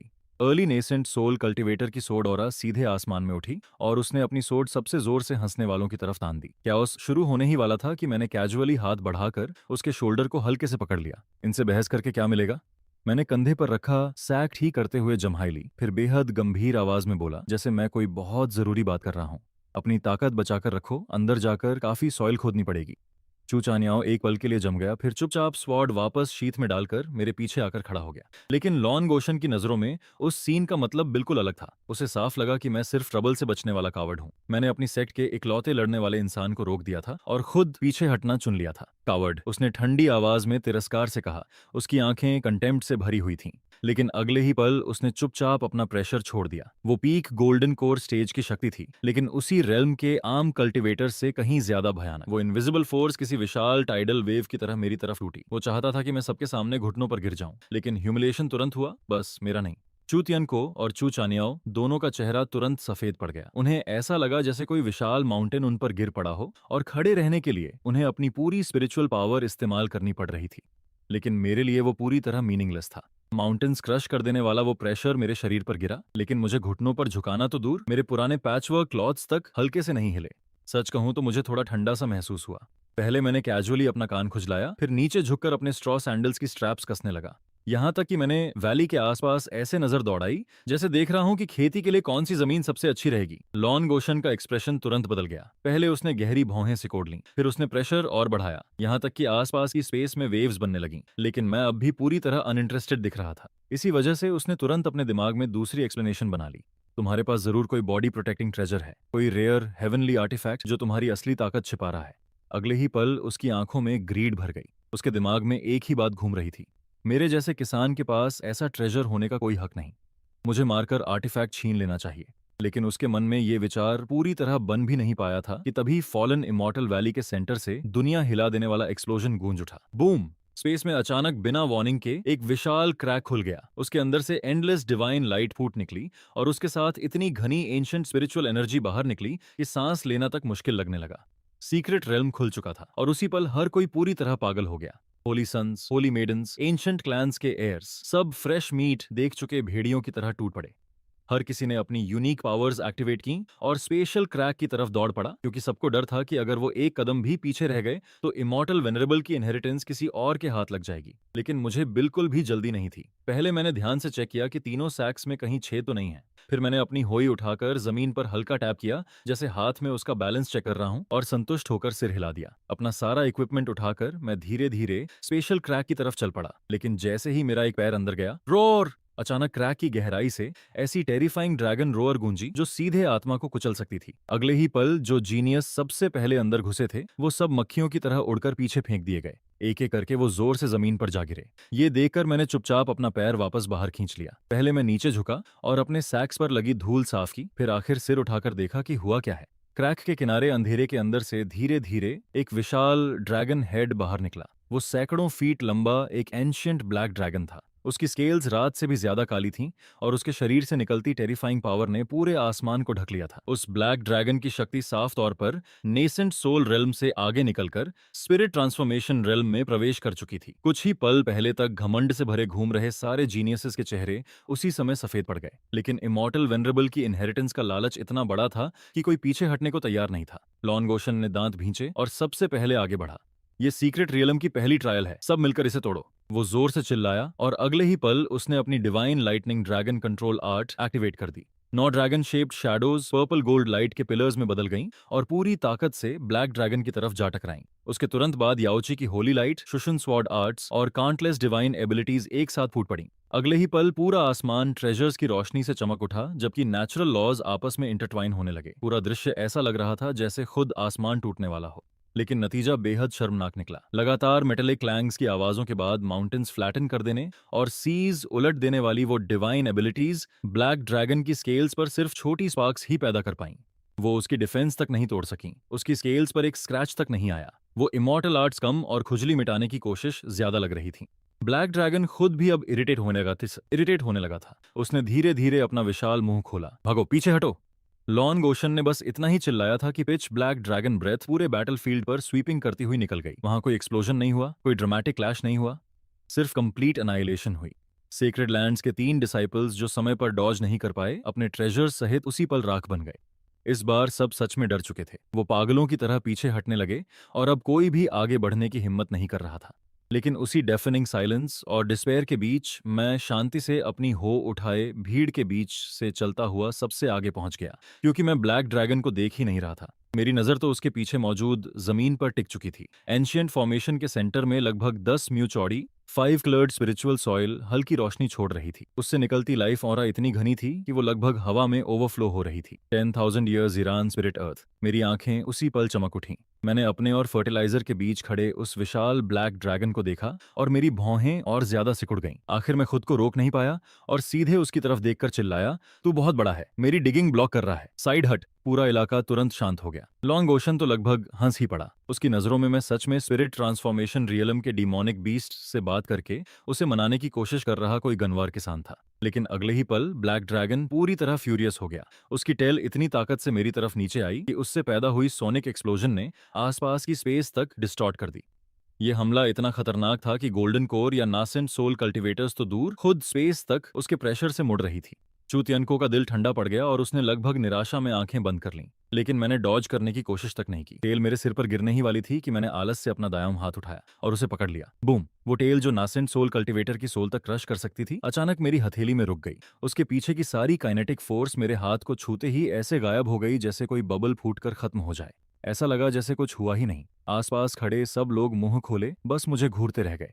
उसने उसने उसे एक हाथ से पकड़ लिया, यहाँ तक कि ब्लैक ड्रैगन खुद भी डिसबिलीफ में फ्रीज हो गया। अगले ही पल वो पूरी तरह बेकाबू होकर अपनी टेल छुड़ाने की कोशिश करने लगा, लेकिन मेरी पकड़ उसे किसी एंशियंट डिवाइन माउंटेन की तरह जकड़े हुए थी। वो चाहे जितनी ताकत लगा ले, हल्का सा भी नहीं हिल पा रहा था। उसकी ये रेजिस्टेंस मुझे इरिटेट करने लगी, इसलिए मैंने अपनी बांह कसी और अचानक अपनी कमर मोड़ी। उठ! सिर्फ एक मोशन में मैंने 100 जांग लंबे उस spirit transformation realm black dragon को सीधे जमीन से उखाड़ लिया। उसकी टेल पकड़कर मैं उस विशाल ड्रैगन को हवा में ऐसे घुमाने लगा जैसे कोई जाइगैंटिक ब्लैक विंडमिल पूरे आसमान में रोरिंग कर रही हो। लॉन्ग एशियन का वही फॉलोअर जो पहले मुझ पर हंस रहा था, उसके पैरों से उसी पल ताकत निकल गई और वो सीधे जमीन पर गिर पड़ा। लेकिन मैं अब भी नहीं रुका था। मैंने देखा कि 10,000 ईयर्स जीरान स्पिरिट अर्थ के ऊपर एंशिएंट फॉर्मेशन प्रोटेक्शन बना रही है और मैंने एक पल भी हेजिटेट नहीं किया। मैंने सीधे ब्लैक ड्रैगन को उठाकर उसी फॉर्मेशन पर दे मारा। बूम! पहला प्रहार। फॉर्मेशन वायलेंटली फ्लैश हुई जबकि ब्लैक ड्रैगन दर्द से चीख उठा। बूम! दूसरा प्रहार। पूरी फॉर्मेशन में क्रैक्स फैल गए जबकि ड्रैगन की स्केल्स टूटने लगीं। बूम! तीसरा प्रहार। एंशिएंट फॉर्मेशन उसी पल एक्सप्लोड हो गई और बेचारा ब्लैक ड्रैगन आखिर इतनी बुरी तरह पटकने के बाद अपनी आखिरी सांस भी खो बैठा। मैंने उसकी कॉर्प्स को कैजुअली ऐसे फेंक दिया जैसे कोई मरा हुआ सांप डिच में फेंकता है। फिर मैंने अपनी हो जमीन पर डाली। अब मुझसे इंतजार नहीं हो रहा था। मैंने तुरंत अपना हार्वेस्ट ब्रांडेड सैक खोला, उसके अंदर से छोटा शवल निकाला, नीचे स्क्वाट किया और पूरी तेजी से स्पिरिट सॉइल भरना शुरू कर दिया, जैसे कल नाम की कोई चीज ही नहीं हो। मेरे स्पिरिट सॉइल शवेल करने की क्रिस्प आवाज पूरे फॉलन इमॉर्टल वैली में गूंज रही थी और बाकी बचे सारे जीनियस कभी किनारे पड़े बेहोश ब्लैक ड्रैगन को देखते तो कभी मुझे खुशी खुशी अपने सैक्स में मिट्टी भरते देखते। उनकी सोच पूरी तरह काम करना बंद कर चुकी थी। लॉन्ग एशियन का चेहरा मौत जैसा सफेद पड़ चुका था जबकि उसका पूरा शरीर बेकाबू होकर कांप रहा था। अभी कुछ देर पहले तक वो मुझे किसी बेकार गांव वाले किसान से ज्यादा कुछ नहीं समझ रहा था, लेकिन अब जाकर उसे सच्चाई समझ आई थी। उसके सामने कोई इंसान नहीं, एक मॉन्स्टर खड़ा था। लेकिन मेरी खुशी से चल रही डिगिंग के बीच अचानक पूरा सीक्रेट रेल्म फिर से बदलने लगा। रंबल! जमीन हिंसक तरीके से टूटने लगी। मेरे पैरों के नीचे मौजूद 10,000 ईयर्स जीरान स्पिरिट अर्थ पूरे फॉलन इमॉर्टल वैली के साथ कांपने लगी। फिर अचानक जमीन की गहराई से एक अंधेरी और बॉटमलेस एबीस फटकर खुल गई। आसमान में ब्लड रेड लाइटनिंग फैल गई जबकि धरती के नीचे से ऐसी ऑरा फूटी जो ब्लैक ड्रैगन से 100 गुना ज्यादा टेरिफाइंग और 1000 गुना ज्यादा एंशिएंट थी। अगले ही पल एक ठंडी और घमंडी हंसी सीधे सबकी आत्माओं के अंदर गूंज उठी। 10,000 साल, पूरे 10,000 साल। आखिर इस लॉर्ड ने फिर से रोशनी देख ही ली। उसकी आवाज लगातार गूंजती रही जबकि पूरी दुनिया कांप रही थी। कौन सी इमॉर्टल वेनरेबल इनहेरिटेंस? ये पूरा सीक्रेट रेल्म तो सिर्फ तुम सबको यहाँ लाने के लिए रखा गया बेट था। इस युग का फ्रेश ब्लड एंड फ्लैश। सबके दिल उसी पल डूब गए। ये ट्रैप था। शुरू से अंत तक पूरा सीक्रेट रेल्म सिर्फ एक विशाल डिसेप्शन निकला। कुछ ही पलों बाद अबिस के अंदर से 10,000 जांग से भी ऊंचा हॉरिफाइंग शैडो धीरे धीरे ऊपर उठने लगा। उसका चेहरा साफ दिखाई नहीं दे रहा था, सिर्फ उसकी दो आंखें दिख रही थीं जो एंडलेस ब्लैक होल्स की तरह अपने आसपास की हर चीज को निगल रही थीं। सिर्फ उसकी एक नजर ही चूतियन को जैसे नेसेंट सोल कल्टीवेटर की सोल तक तोड़ देने के लिए काफी थी। एंशिएंट क्लैन के एक एयर ने उसे तुरंत पहचान लिया और डर के मारे घुटनों पर गिर पड़ा। Heavens swallowing evil immortal. ये हेवंस वॉलोइंग ईविल इमॉर्टल की रेमनेंट सोल है, जिसे पहले इमॉर्टल वेनरेबल ने यहाँ सील किया था। तोंतियन नाम का वो डिमोनिक इमॉर्टल सबके डर का मजा लेता हुआ मुस्कुराया। पहले उसने कैजुअली हाथ उठाया और सीक्रेट डायमेंशन के एग्जिट पोर्टल को आसानी से मिटा दिया। उसके बाद सबने घबराकर अपने टेलीपोर्टेशन स्टोन्स क्रश किए, लेकिन कुछ नहीं हुआ। एग्जिट पूरी तरह सील हो चुका था। उस पल तक घमंड से भरे घूम रहे सारे होली सन्स और होली मेडन्स आखिर टूट गए। सबसे पहले लॉन्ग एशियन घुटनों पर गिरा। डर से उसका पूरा शरीर कमजोर पड़ चुका था और वो बार बार सिर जमीन पर मारते हुए चिल्ला रहा था, ग्रेट डेमोनिक इमॉर्टल, मैं शेनो सेक्रेड लैंड का होली सन हूँ। मेरा ब्लड आपके काम जरूर आएगा। कृपया कृपया मेरी जान बख्श दीजिए। याओची की होली मेडन भी डर से पूरी तरह सफेद पड़ चुकी थी। रोते चिल्लाते हुए कह रही थी कि वो स्लेव बनने के लिए तैयार है। बाकी सबका हाल भी अलग नहीं था। हर कोई डर से कांप रहा था और अपनी सारी शर्मनाक साइड बाहर निकाल चुका था, पूरी तरह कल्टीवेटर जिसकी डिग्निटी को मिटाते हुए। टोनतियान संतुष्टि से मुस्कुराया, फिर उसने अचानक गहरी सांस ली। बाहर घुटनों पर पड़े कई गोल्डन कोर कल्टीवेटर्स प्रतिक्रिया देने से पहले ही सूख गए। उनका फ्लैश, कल्टीवेशन और सोल सब खिंचकर लाल रोशनी की स्ट्रीम्स में बदल गए और सीधे डिमोनिक इमॉर्टल के मुंह में चले गए। जमीन पर सिर्फ सूखी हुई कॉप्सेस बचीं। उस समय तक सारी उम्मीद पूरी तरह खत्म हो चुकी थी और उस डिस्पेयर, क्राइंग और स्क्रीमिंग से भरी जगह में सिर्फ मैं अलग था। मुझे उसकी किसी बात से कोई फर्क नहीं पड़ रहा था। इस समय मेरी सबसे बड़ी समस्या थी हवा। एबिस से निकल रही ईविल विंड बहुत ज्यादा तेज थी, इतनी कि मेरी आंखें तक ठीक से नहीं खुल पा रही थीं। और सबसे जरूरी बात, वो बार बार मेरे फर्टिलाइजर सैक को उड़ाने की कोशिश कर रही थी। इसलिए मैंने सबसे पहले उस सैक को कसकर पकड़ लिया जो पहले से आधा स्पिरिट सॉइल से भर चुका था। फिर हवा से लड़ते हुए उसे मजबूती से बांधा और ऊपर से एक बड़ा डर्ट चंक रख दिया ताकि वो उड़ न जाए। मैं सच में परेशान था कि कहीं फर्टिलाइजर का एक ग्रेन तक हवा में न उड़ जाए। नेचुरली डिमोनिक इमॉर्टल ने यह सब देखा, जबकि बाकी सब लोग घुटनों पर थे या उनकी लाइफ फोर्स खींची जा रही थी। मैं, एक ऐसा मॉर्टल जिसके शरीर में स्पिरिचुअल पावर का जरा सा भी निशान नहीं था, वहां बैठा मिट्टी की बोरी बचा रहा था। टोनतियन उसी पर इरिटेट हो गया। एक मामूली मर्टल मेरे सामने डिसरिस्पेक्ट दिखाने की हिम्मत करता है?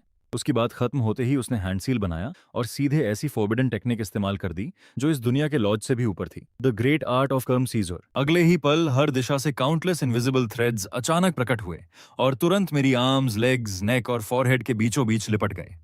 वो थ्रेड्स खुद फेट के थे, जो मेरे पास्ट, प्रेजेंट और फ्यूचर से जुड़े हुए थे। थ्योरी के हिसाब से जैसे ही वो थ्रेड्स टाइटन होते, मुझे टाइम के फ्लो से पूरी तरह इरेज हो जाना चाहिए था। चूतियन को और चूचानियाओं का दिल ठंडा पड़ गया ये देखकर। लेकिन लॉन्ग एसन के चेहरे पर अचानक ऐसी एक्सप्रेशन आई जैसे उसे आखिरी उम्मीद मिल गई हो। उसके चेहरे पर रोने से भी बदसूरत मुस्कान फैल गई। सीधा फेट पर हमला। इस बार ये जरूर मरेगा। लेकिन 1 सेकंड बीता, फिर 10 सेकंड, फिर पूरा 1 मिनट, और मैं अब भी वहीं वैसे का वैसा खड़ा था। सिर्फ इरेज होना तो दूर, मेरे कपड़ों पर एक नई रिंकल तक नहीं आई। डिमोनिक इमॉर्टल तोनतियन पूरी तरह फ्रीज हो गया। उसे साफ महसूस हो रहा था कि फेट थ्रेड्स पूरी ताकत से मुझ पर लिपटे हुए हैं और लॉ टेक्निक पूरी तरह एक्टिवेट है, लेकिन मैं बिल्कुल अनमूव्ड खड़ा था। उसके लिए यह ऐसा था जैसे कोई स्पाइडर सिल्क से पूरे यूनिवर्स को खींचने की कोशिश कर रहा हो। आखिर मुझे खुद लगा कुछ गड़बड़ है। मैंने नीचे देखा उन चिपचिपी चीजों की तरफ जो मेरे शरीर से लिपटकर हाथ पैर हिलाने में दिक्कत कर रही थीं, और मेरी भौहें तुरंत सिकुड़ गईं। मेरी नजरों में वो कोई ग्रैंड लॉ ऑफ डेस्टिनी नहीं था। वो बस ऐसा लग रहा था जैसे किसी शरारती बच्चे ने मुझे स्पाइडर वेब्स में लपेट दिया हो। और सबसे खराब बात, वो मेरे काम में बाधा डाल रहा था। फिर सबकी डरी हुई आंखों के सामने मैंने धीरे धीरे अपने रफ और कैलस्ड हैंड्स आगे बढ़ाए। वही बड़े हाथ जिनके नाखूनों के नीचे अब भी ताजा मिट्टी फंसी हुई थी, ऐसी चीज की तरफ जिसका कोई फॉर्म नहीं होना चाहिए था और जिसे कभी छुआ नहीं जा सकता था। फेट थ्रेड्स जिन्हें आमतौर पर सिर्फ सोल्स महसूस कर सकती थीं, मैंने उन्हें कैजुअली अपने बेयर हैंड से पकड़ लिया। यूनिवर्स लॉज से बने वो थ्रेड्स मेरी हथेलियों में मजबूती से जकड़ लिए गए। तोनतियन उसी पल डिसबिलीफ में चीख पड़ा, इम्पॉसिबल! फेथ थ्रेड्स खुद लॉज की मैनिफेस्टेशन है। एक ह्यूमन मर्टल बॉडी लॉज की रूट्स को कैसे छू सकती है? आखिर तुम हो क्या? लेकिन मैंने उसे पूरी तरह इग्नोर कर दिया। मैंने बस हाथों में पकड़े उन थ्रेड्स को कुछ बार खींचकर उनकी स्ट्रेंथ चेक की, फिर इरिटेशन भरे चेहरे के साथ उसकी तरफ देखा। ओए, ये टूटी फूटी स्ट्रिंग्स किस लिए हैं? मेरे ऊपर क्यों लपेट रखी हैं? क्या मुझे स्वेटर बुनने का प्लान है? पूरी दुनिया शांत हो गई। याओची की होली मेडन ने एक पल के लिए सांस लेना बंद कर दिया और वहीं बेहोश होकर गिर पड़ी। लॉन्ग ओशन का दिमाग पूरी तरह ब्लैंक हो चुका था, जबकि उसके मुंह के कोने से धीरे धीरे लार बह रही थी और उसे खुद एहसास तक नहीं था। वो डेस्टिनी लॉज थे और मैं उन्हें नैटिंग स्ट्रिंग्स बोल रहा था। लेकिन साफ था कि अब मेरा पेशेंस खत्म हो चुका था। मैंने अचानक फेथ थ्रेड्स पर अपनी पकड़ कस दी और मेरी आर्म्स की मसल्स ऐसे उभर गईं जैसे एंशिएंट ड्रैगन्स नींद से जाग रहे हों। अगले ही पल मेरी बाहों से टेरिफाइंग स्ट्रेंथ फूट पड़ी। पूरा सीक्रेट रेल्म हिंसक तरीके से कांपने लगा। सिर्फ थ्रेड्स नहीं, पूरी दुनिया हिल रही थी। आसमान की ब्लड रेड लाइटनिंग अचानक गायब हो गई, जबकि जमीन एंडलेस क्रैक्स से भर गई। स्पेस खुद शैटर्ड ग्लास की तरह फ्रैक्चर्स से भरने लगी। लेकिन सबसे हॉरिफाइंग चीज थी तुनतियन का विशाल बॉडी। फेट थ्रेड्स के जरिए मैं उसे धीरे धीरे हेवन से जबरदस्ती नीचे खींच रहा था। मेरे पैरों के नीचे की जमीन गहराई तक धंस गई, जबकि मैंने अपनी आर्म्स पूरी लिमिट तक स्ट्रेच की और फिर धीमी आवाज में कहा, ब्रेक। अगले ही पल क्रैक! वो आवाज हवा में नहीं गूंजी, वो सीधे सबकी सोल्स के अंदर एक्सप्लोड हुई। फिर उसके बाद सैकड़ों, हजारों, काउंटलेस स्नैपिंग साउंड्स लगातार गूंजने लगे। डेस्टिनी थ्रेड्स, जो एग्जिस्टेंस और फेट को रिप्रेजेंट करते थे, उन्हें सबसे प्योर, वायलेंट और अनरीजनेबल तरीके से डिस्ट्रॉय किया जा रहा था। मैं उन्हें सिर्फ रॉ फोर्स से फाड़ रहा था। तोंतियन ऐसा लग रहा था जैसे एक साथ लाखों जायंट हैमर्स ने उसे दे मारा हो। उसके विशाल बॉडी पर तुरंत क्रैक्स फैल गए, जबकि उसके मुंह से ब्लड एसेंस फूट पड़ी और पहली बार उसकी आवाज में फियर और पैनिक दिखाई दिया। उसी पल लॉन्ग एशियन आखिर पूरी तरह टूट गया। वो अचानक घुटनों पर गिर पड़ा और बिना अपनी डिग्निटी की परवाह किए लगातार मेरी तरफ कोटो करने लगा। बाकी जीनियस ने यह देखा तो जैसे उन्हें सर्वाइवल की आखिरी उम्मीद मिल गई हो। एक एक करके सब मेरे सामने घुटनों पर गिर पड़े और डेस्परेटली मर्सी की भीख मांगने लगे। उस समय वो होली सन्स या होली मेडन्स नहीं रह गए थे। वो सिर्फ ऐसे मॉर्टल्स थे जिनका फेथ किसी मिरेकल से भी परे मौजूद चीज के सामने डर से टूट चुका था। लेकिन तब तक डेमोनिक इमॉर्टल पूरी तरह इंसेन हो चुका था। सबको मेरे सामने घुटनों पर झुकते देखकर उसके अंदर बची आखिरी सैनिटी भी ह्यूमिलिएशन और टेरर से फट गई। उसने पागलों की तरह चीखते हुए कहा, मॉन्स्टर, तुम एक मॉन्स्टर हो। अगर मैं नहीं बच सकता तो ये दुनिया, ये ब्लड सैक्रिफाइसेस, और तुम भी मेरे साथ दफन हो जाओगे। उसकी बात खत्म होते ही उसने खुद को सीक्रेट रेल्म के आसमान में दे मारा। अपनी शैटर्ड सोल को हेवन एंड अर्थ के लिए सैक्रिफाइस बनाते हुए वर्ल्ड डिस्ट्रॉइंग एनाइलेशन फॉर्मेशन को जबरदस्ती एक्टिवेट कर दिया। पूरा सीक्रेट रेल्म उसी पल अपने अंत की तरफ कोलैप्स होने लगा। आसमान टूटे हुए ग्लास की तरह बिखर गया, जिसके पीछे ठंडी और लाइफलेस वॉइड दिखाई देने लगी, जबकि जमीन तेजी से अंदर की तरफ धंसने लगी। सीक्रेट रेल्म के सेंटर में काउंटलेस स्पेशल लॉज के फ्रैगमेंट्स से बना एक जाइगैंटिक ब्लैक ग्राइंडिंग व्हील धीरे धीरे प्रकट हुआ। हर बार जब वो घूमता, उसके आसपास एंडलेस स्पेशल क्रैक्स खुल जाती, जैसे किसी मॉन्स्टरस मीट ग्राइंडर की ब्लेड्स हों। माउंटेन्स, रिवर्स, फॉरेस्ट्स, प्लांट्स, जो भी उसके संपर्क में आता, वो उसी पल डिस्ट्रॉय हो जाता। चू तियनको और चू चानियाओ चारों तरफ से आती स्पेस स्लैशेस का डेस्परेटली सामना कर रहे थे। उनके चेहरे एग्जॉस्शन से पहले ही सफेद पड़ चुके थे। जहां तक मेरी बात थी, मैंने सबसे पहले नीचे अपने उस आधे भरे सैक की तरफ देखा जिसमें मैंने इतनी मेहनत से 10,000 ईयर लिविंग स्पिरिट सॉइल भरी थी। मेरे दिमाग में बस एक सिंपल थॉट था, पहले सैक ठीक से बांधूं, फिर इस पागल जगह से निकलूं। लेकिन किसे पता था कि जैसे ही मैं नीचे झुका, उसी पल एक वायलेंट स्पेशल स्टॉर्म मेरी साइड से रोरिंग करती हुई निकल जाएगी। मुझे तो उसका कोई असर नहीं हुआ, लेकिन मेरे पैरों के पास रखा हार्वेस्ट ब्रांड वाला सैक उसी पल उड़ गया। वो आधा भरा हुआ सैक और उसके अंदर मौजूद ग्लोइंग 5 कलर्ड स्पिरिट सॉइल हवा में किसी चमकते रेनबो की तरह उड़ी और सीधे पास मौजूद एक डीप ब्लैक स्पेशल क्रैक के अंदर समा गई। उसके तुरंत बाद वो क्रैक बंद भी हो गई। मेरी आधी स्पिरिट सॉइल चली गई, यहां तक कि सैक भी गायब हो गया। उस पल जैसे समय रुक गया। स्पेस कोलैप्स हो रही थी, जमीन टूट रही थी। ईविल इमॉर्टल पागलों की तरह हंस रहा था, जबकि चू चानियाओ निराशा में चिल्ला रहा था। लेकिन मेरी दुनिया में सिर्फ एक चीज बची थी, मेरा फर्टिलाइजर चला गया था। अगले ही पल मेरे शरीर के अंदर से ऐसी मर्डरस ऑरा जागी जो उस वर्ल्ड डिस्ट्रॉइंग ग्राइंडर से भी 10,000 गुना ज्यादा टेरिफाइंग थी। ब्लैक ग्राइंडिंग व्हील घूमना बंद कर गया। स्पेस खुद पूरी तरह फ्रीज हो गई। यहां तक कि ईविल इमॉर्टल की हंसी भी अचानक रुक गई, जैसे किसी ने उसका गला पकड़ लिया हो। वहां मौजूद हर इंसान ने अपनी सोल की गहराई से एक इनडिस्क्राइबेबल टेरर महसूस किया। मैंने धीरे धीरे अपना सिर उठाया। मेरी आंखें जो पहले शांत और साफ थीं, अब ब्लड कलर्ड डार्कनेस से भरी एंडलेस अबिस बन चुकी थीं। मैंने आसमान में मौजूद ब्लैक ग्राइंडिंग व्हील और उसके पीछे कांप रहे ईविल इमॉर्टल की तरफ ठंडी नजरों से देखा। फिर एक सेंटेंस बोला, जिसके हर शब्द में टेरिफाइंग प्रेशर भरा हुआ था, मेरी सॉइल वापस करो। ये कहते ही मैंने धीरे धीरे अपनी राइट फिस्ट बंद की। मेरी बोन्स और मसल्स के ग्राइंड होने की आवाज ऐसी थी जैसे खुद यूनिवर्स जन्म ले रहा हो। उसके बाद मुझे लॉज, टेक्निक्स या फॉर्मेशंस की बिल्कुल परवाह नहीं रही। मैंने बस सबसे सिंपल काम किया, अपना पूरा गुस्सा एक ही पंच में भर दिया। बहुत हो गया तुम्हारा नॉनसेंस, ये लो। जिस पल वो पंच निकला, मेरी फिस्ट के सामने की दुनिया बिना किसी वजह के अचानक गायब हो गई। लाइट गायब हो गई, साउंड गायब हो गई, यहां तक कि स्पेस और टाइम तक डिसअपियर हो गए। मेरी फिस्ट के अंत में सिर्फ प्योर डार्कनेस का एक टाइनी होल बचा था, जैसे एब्सोल्यूट नथिंगनेस खुद एग्जिस्टेंस में उतर आई हो, सिर्फ अपने आसपास की हर चीज को डिनाई करने के लिए। और फिर स्पेशल लॉज के फ्रैगमेंट से बना वो वर्ल्ड डिस्ट्रॉइंग ग्राइंडर। जैसे ही मेरे पंच को छुआ, वहां कोई एक्सप्लोजन नहीं हुआ, कोई वायलेंट साउंड नहीं हुई, यहां तक कि रेजिस्टेंस तक नहीं हुई। वो बस चुपचाप किनारों से मिटना शुरू हो गया। फिर वो ब्लैक वॉइड सीधे ईविल इमॉर्टल तोनतियन को छू गई, उस अस्तित्व को जिसने पूरे 10,000 साल तक प्लॉटिंग और स्कीमिंग की थी। वो एंशिएंट ईविल इमॉर्टल जिसने पूरे तियनलान रेल्म के सबसे बड़े जीनियसेस को लगभग स्लॉटर कर दिया था, चीखने तक का मौका नहीं पा सका।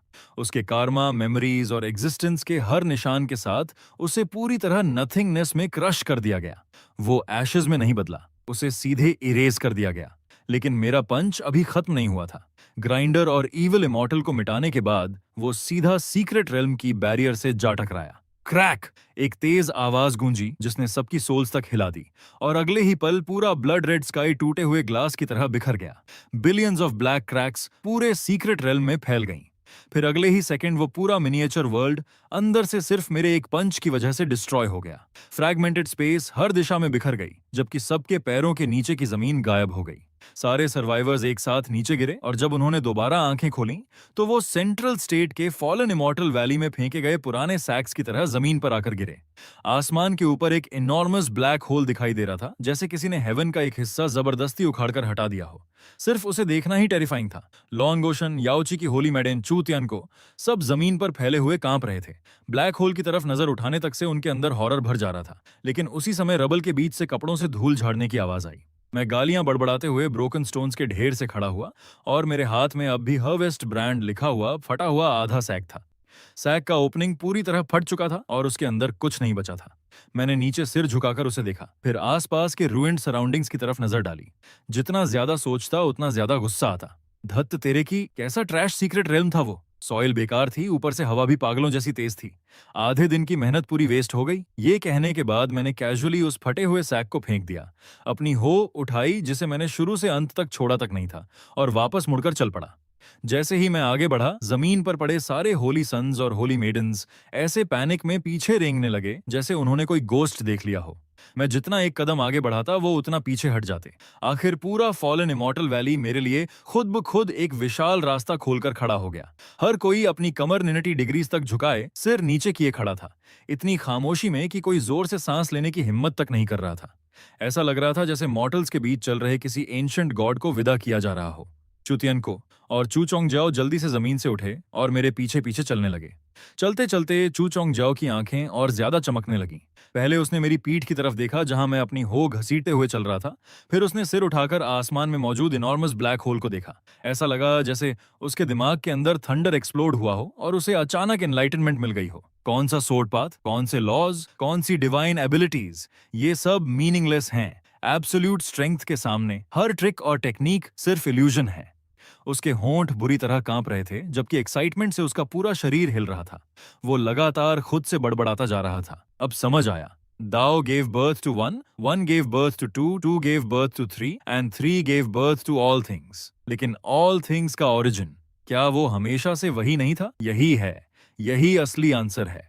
उसी दिन से उसने तय कर लिया कि वो अब सोर्ड्समैनशिप प्रैक्टिस नहीं करेगा। उसकी जगह वो आयन उठाएगा और अपनी सारी स्पिरिचुअल एनर्जी फिजिकल बॉडी मजबूत करने में लगाएगा। वहीं दूसरी तरफ मुझे उसकी किसी स्ट्रेंज रियलाइजेशन से कोई मतलब नहीं था। मेरे दिमाग में सिर्फ वही आधा सैक घूम रहा था जो उड़ गया था। जब तक मैं चीनियन सेक्ट के माउंटेन्स के पीछे मौजूद छोटे कोर्टयार्ड में वापस पहुंचा, तब तक आसमान अंधेरा हो चुका था। 10,000 ईयर स्पिरिट सॉइल का आधा सैक खो देने की वजह से मेरा मूड बेहद खराब था। लेकिन जब मैंने फटे हुए सैक को उलट पलट कर देखा, तो सबसे नीचे से 5 क्लर्ड स्पिरिट सॉइल की छोटी सी हैंडफुल अचानक बाहर गिर पड़ी। वो ज्यादा नहीं थी, लेकिन कुछ न होने से तो बेहतर थी। मेरी आंखें तुरंत चमक उठी। मैंने जल्दी से उस प्रेशियस फर्टिलाइजर को उठाया और केयरफुली अपनी स्पिरिट राइस फील्ड में फैला दिया। जैसा मैंने सोचा था, वैसे ही कई स्पिरिट राइस स्टॉक्स तुरंत विजिबली हेल्थियर और वाइब्रेंट हो गए। उनकी लीव्स लाइफ से भरी हुई दिख रही थीं, और उनके आसपास की वाइटैलिटी ऑरा भी नोटिसेबली थिक हो गई। आखिरकार मेरे चेहरे पर पहली बार सैटिस्फाइड स्माइल आई। कम से कम ये ट्रिप पूरी तरह वेस्ट नहीं गई। लेकिन जैसे ही मैं संतुष्ट होकर अंदर जाकर खाना बनाने की सोचने लगा, बूम! अचानक आसमान में डेफनिंग थंडर फूटा। मैंने जैसे ही ऊपर देखा, मेरा एक्सप्रेशन तुरंत डार्क हो गया। जो नाइट स्काई अभी साफ था, वो अब समहाउ एक जाइगेंटिक 9 कलर ट्रिब्यूलेशन क्लाउड से पूरी तरह ढक चुका था। क्लाउड्स के अंदर लाइटनिंग स्नेक्स पागलों की तरह नाच रहे थे, जबकि एंडलेस फ्लैशेस पूरे हेवंस को रोशन कर रही थीं। आसमान से धीरे धीरे ऐसी टेरिफाइंग प्रेशर उतर रही थी कि पूरे त्यानलन रियलम का हर लिविंग बीइंग डर से कांपने लगा। मैं उस ट्रिबुलेशन क्लाउड को घूरता रहा, जबकि मेरी ब्राउज और ज्यादा सिकुड़ गईं, चेहरा अनॉयंस और वरी से भर गया। अब क्या हुआ? मौसम अचानक फिर क्यों बदल गया? कहीं जोरदार बारिश तो नहीं होने वाली? मैंने अभी अभी फील्ड में फर्टिलाइजर डाली है, उम्मीद है बारिश उसे बहाकर नहीं ले जाएगी। वहीं दूसरी तरफ तियानलन रेल्म के बाहर, एंडलेस केओस ऑफ कॉस्मोस के अंदर, टाइम रिवर के ऊपर साइलेंटली फ्लोट कर रहे इमॉर्टल पैलेस में, काउंटलेस स्टार्स के स्केलेटन से बने मैग्निफिसेंट इमॉर्टल हॉल के भीतर, एक जोड़ी जाइगेंटिक आईज, जो पता नहीं कितने टेंस ऑफ थाउजेंड्स ईयर्स से बंद थीं, अचानक खुल गईं। उन आंखों में कोई इमोशन नहीं था, सिर्फ एब्सोल्यूट ऑर्डर और सुप्रीम मैजेस्टी थी। फिर एक ठंडी आवाज, जो खुद हेवन लॉज जैसी लग रही थी, पूरे इमॉर्टल रेल्म में गूंज उठी। लोअर रेल्म में किसी ने प्योर फिजिकल स्ट्रेंथ से कार्मिक लॉज के वेब को डिस्ट्रॉय कर दिया, जिसे मैंने पर्सनली एस्टैब्लिश किया था। बहुत पहले मैंने उस वर्ल्ड से बॉडी कल्टीवेशन का पाथ खुद काट दिया था। फिर वहां ऐसा बीइंग कैसे पैदा हुआ? उसे जिंदा रहने की अनुमति नहीं दी जा सकती। मेरा डिक्री जारी करो, great 9 heavens divine lightning formation activate करो और उस वर्ल्ड को पूरी तरह पर्ज कर दो। कर्मा को करेक्ट करो।